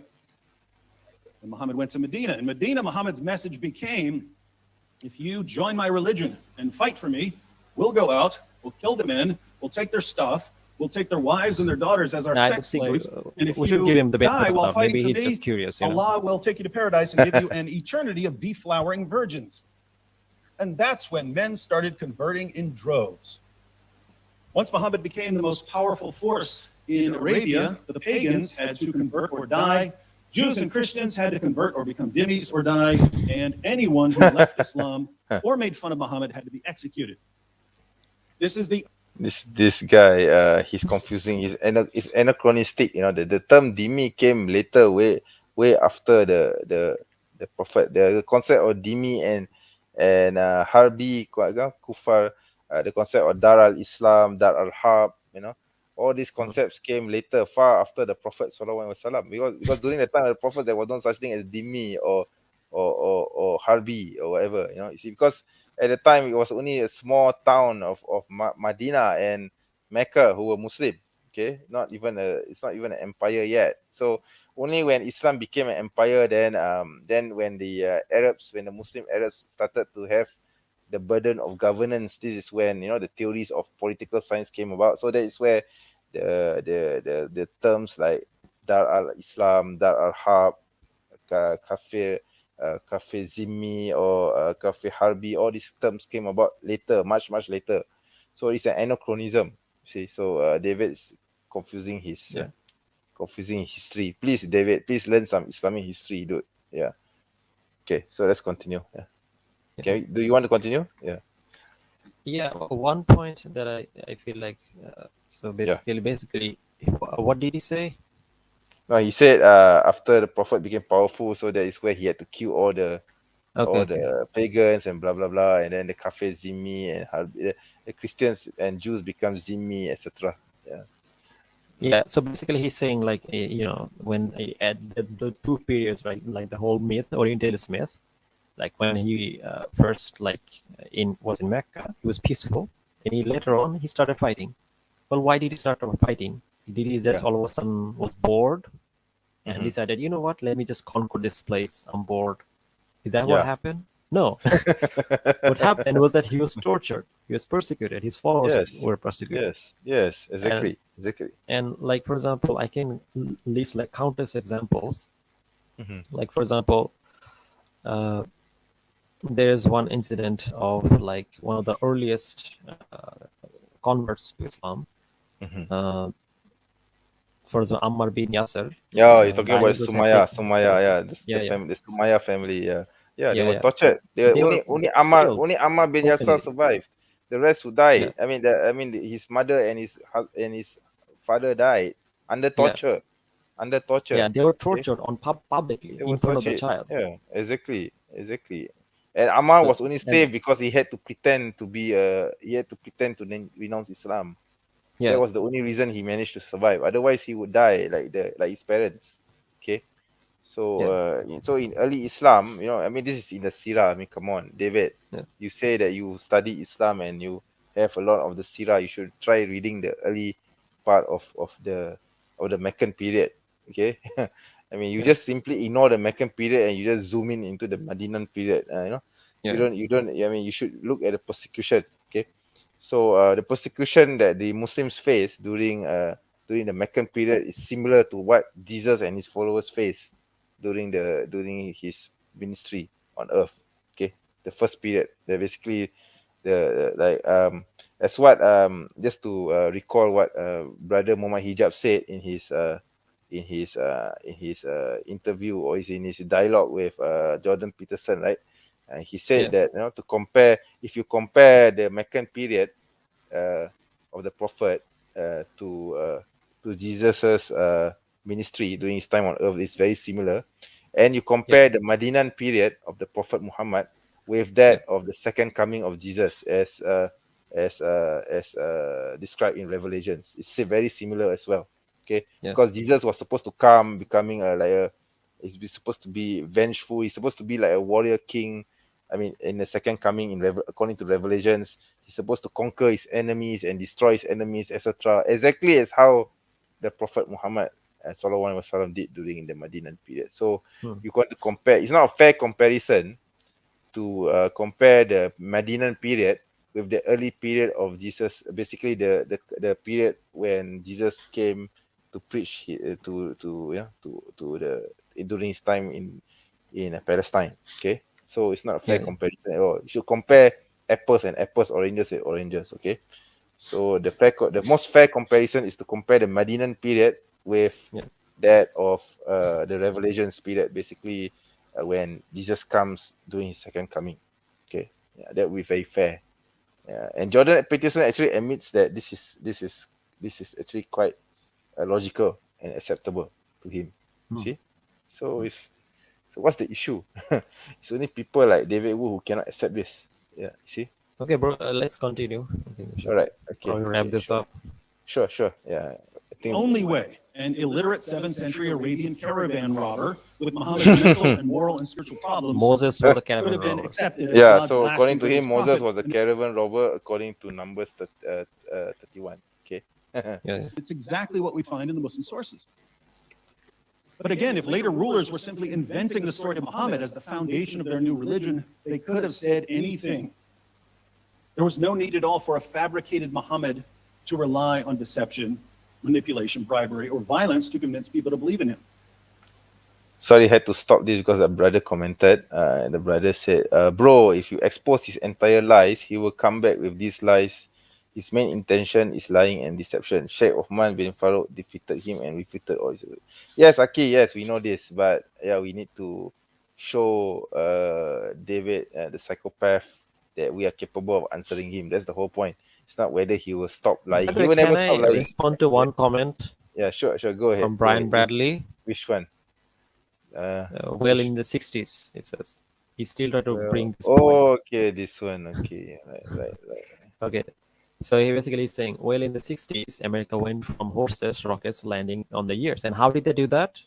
Were they or were they not part of the British Empire? What did the British exactly. do? They looted and they butchered, and they had the benefit of being part of the British Empire. They all of a sudden decided, basically, America was also a colonizing power too. I mean, this was during the period of they're colonization. They're already part of an empire. So nothing to be proud of with your history. Now, a fair comparison would be if the war between with the white people and the Native American, that would be a fair comparison to the battle between the Muslims and like the Romans. Yes, exactly. And in this case, in the Muslim case, the Native Americans won. Okay. Right. Okay. Anyway, my point is, it's very unlikely. Okay? Exactly. I'm not saying it cannot happen or it will never happen in history, but it's very unlikely. No, it's unlikely. It didn't happen, in fact, in history, but the Muslims did it. The Muslims pulled it off, right? That's the whole point. Yeah. That's the whole point. Yeah. So I want to play this again. Yeah, I think I'm going to wrap it up. Third, in 1999, the American psychologist Paul Vitz published a book. Oh, he's going to talk about Faith and psychology. Yeah, Fatherless. I know this. It's about the connection between early childhood experiences and Blah, blah, blah. later religious belief. His research showed that the overwhelming majority of prominent advocates Basically, he's attacking of the atheism over the past 2 orphanhood centuries of the prophet. either had no father figure when they were young, or they had a terrible relationship with a bad father figure. The overwhelming majority of prominent advocates of theism, by contrast, had a close relationship with a father figure they loved and respected when they were children. Near the end of the book, Dr. Vitz responds to a possible objection to his analysis. Since there have always been bad fathers or missing fathers, why is popular atheism such a recent development? He replies by suggesting that in the past, when atheism wasn't a live option for people, the psychology of the defective father would have been expressed. Check this out. He's going to say something really stupid. This brings us back to Muhammad. Okay, let me pause whose this. father Okay, yeah. No. Continue. He's going to say it. Okay, he's going to say it, right? died before he was born. Then he was sent to live with some Bedouins in the desert.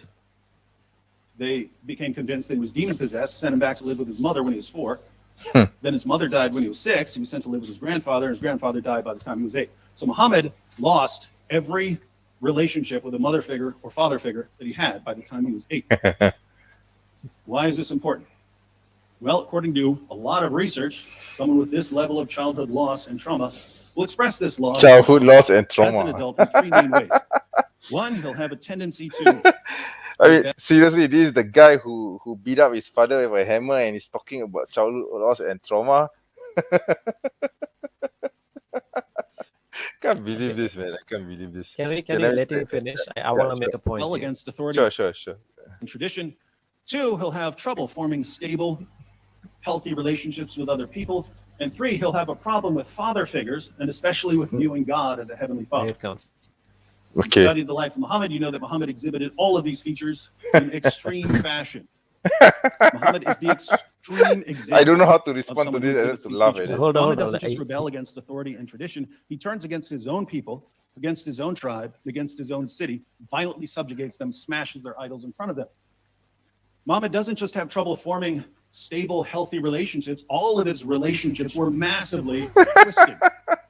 Muhammad's first marriage was to a woman named Khadijah, who was 15 years older than him, the same age his mother would have been if she hadn't died. Oh my God. Muhammad would run to her when he was scared, even though he was a grown man. He had his best friend hand over his prepubescent daughter for marriage. He took the wife of his own adopted son. He married a woman after Oh torturing my and killing God, her this husband. guy, I These can't are not believe normal him. relationships. And finally, Muhammad doesn't just have a problem with father figures. He abolishes adoption in Islam.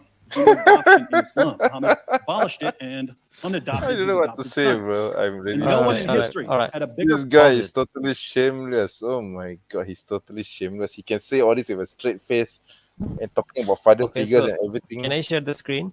Yeah, go ahead, go ahead. Yeah, go ahead. I mean, let's not forget, David. Didn't you hit your daddy with a hammer?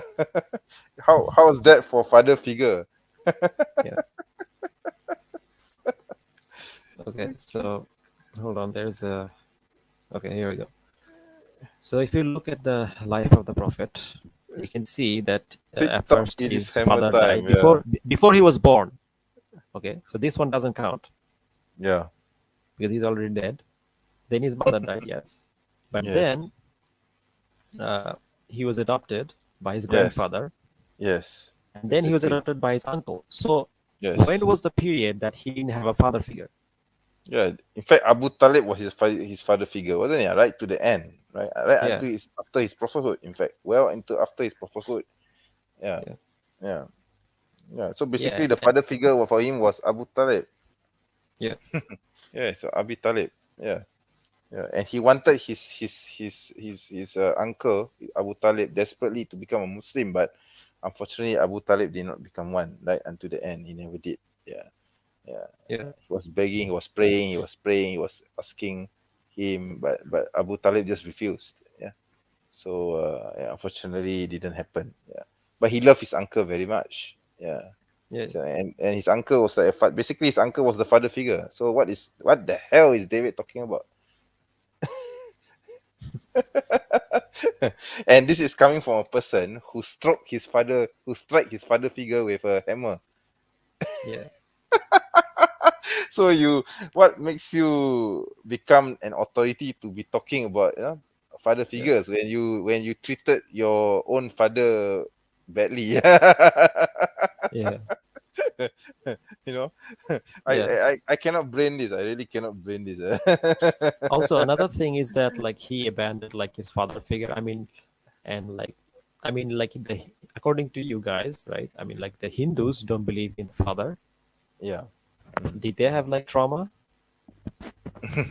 Yeah, I mean, this is a Western. I think this is a Western philosophical, psychological thing. I mean, you don't need to have a father figure in order to have a stable family. Anyway, I mean, there's many cultures which don't have the father, okay, Yeah. as a stabling, as a stable, yeah, as a stable son, yeah. So Yeah. so I mean, all his science doesn't apply. I mean, we're talking about 1,500 years ago. The current modern science of today doesn't apply to what happened back then. Okay, okay. So I mean, on what basis do you say that the prophet did not have a father figure and father figures are important in that society back then? Yeah. Let's not forget the Arabs were a warring tribe. I mean, I'm pretty sure many fathers died, okay, during war. So Yeah. Yeah. I mean, I'm pretty sure the Arrows were still living happily without their fathers. Okay, so Yeah. yeah, okay, because they live in a close knit clan. You see, so basically, when the father dies, then the uncle takes over. That's what happened to the prophet. Okay, By the way, so can I yeah. respond to this? Another comment by Brian Bradley. Brian Bradley, You which one? still bring up this Oh, what? nonsense. Mongols? Yeah. Okay, so the Mongols did the same thing. They were stopped by the Muslims. Yeah, did the Mongols fight someone more advanced than them? Yeah, they did. They fought the Japanese, and what happened? They lost.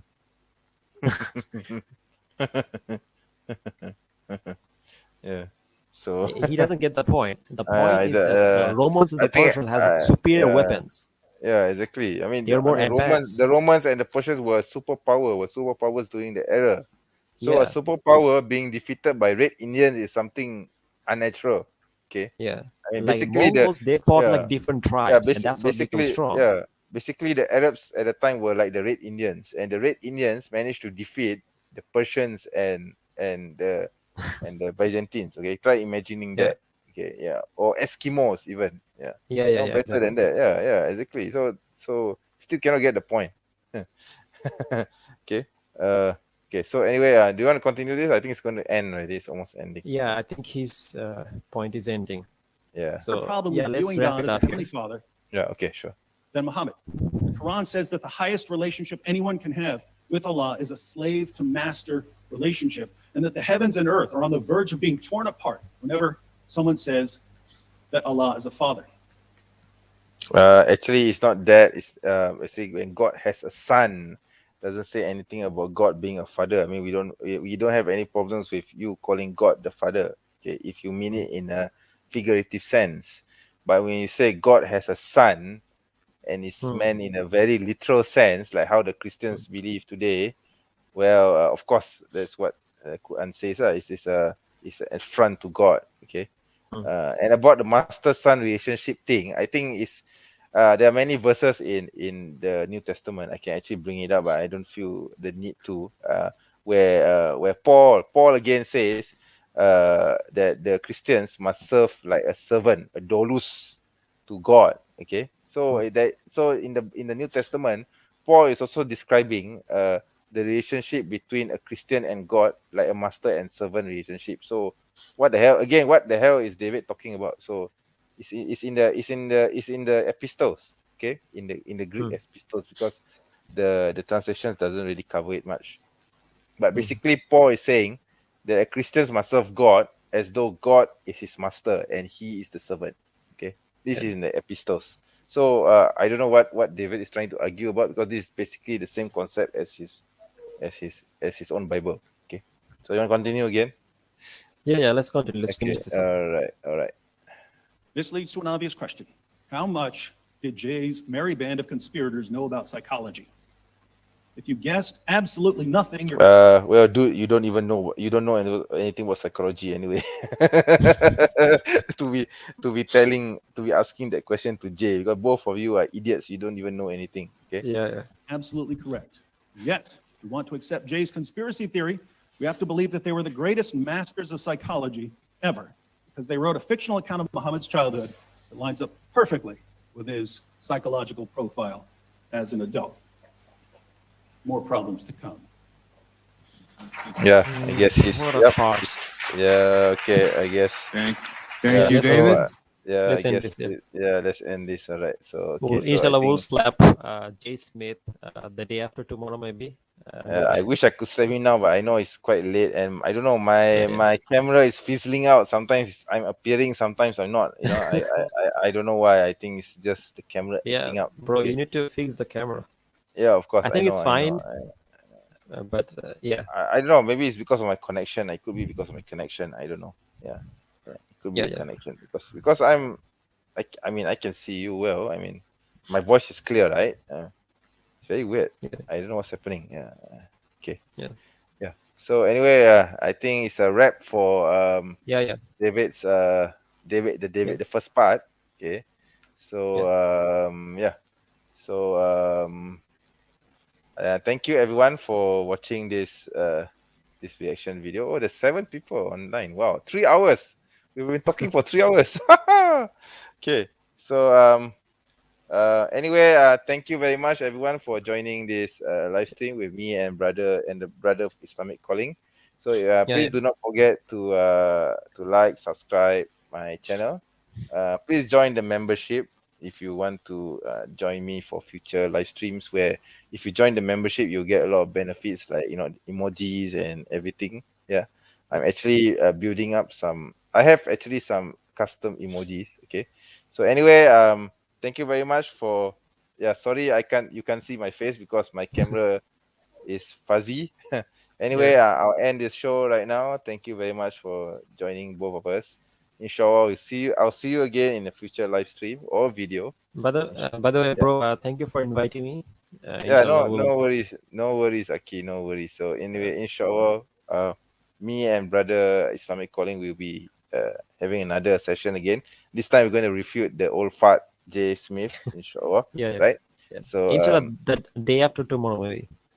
yes, inshallah. Yes, I think that Inshallah, would be good. Yeah, I think we need to do that as soon as possible. Anyway, so yeah. Yeah. So anyway, thank you very much for joining the show. So see you again in a future video. Thank Assalamualaikum you guys, bro. warahmatullahi Jazakallah khair. wabarakatuh. Assalamualaikum. Yes.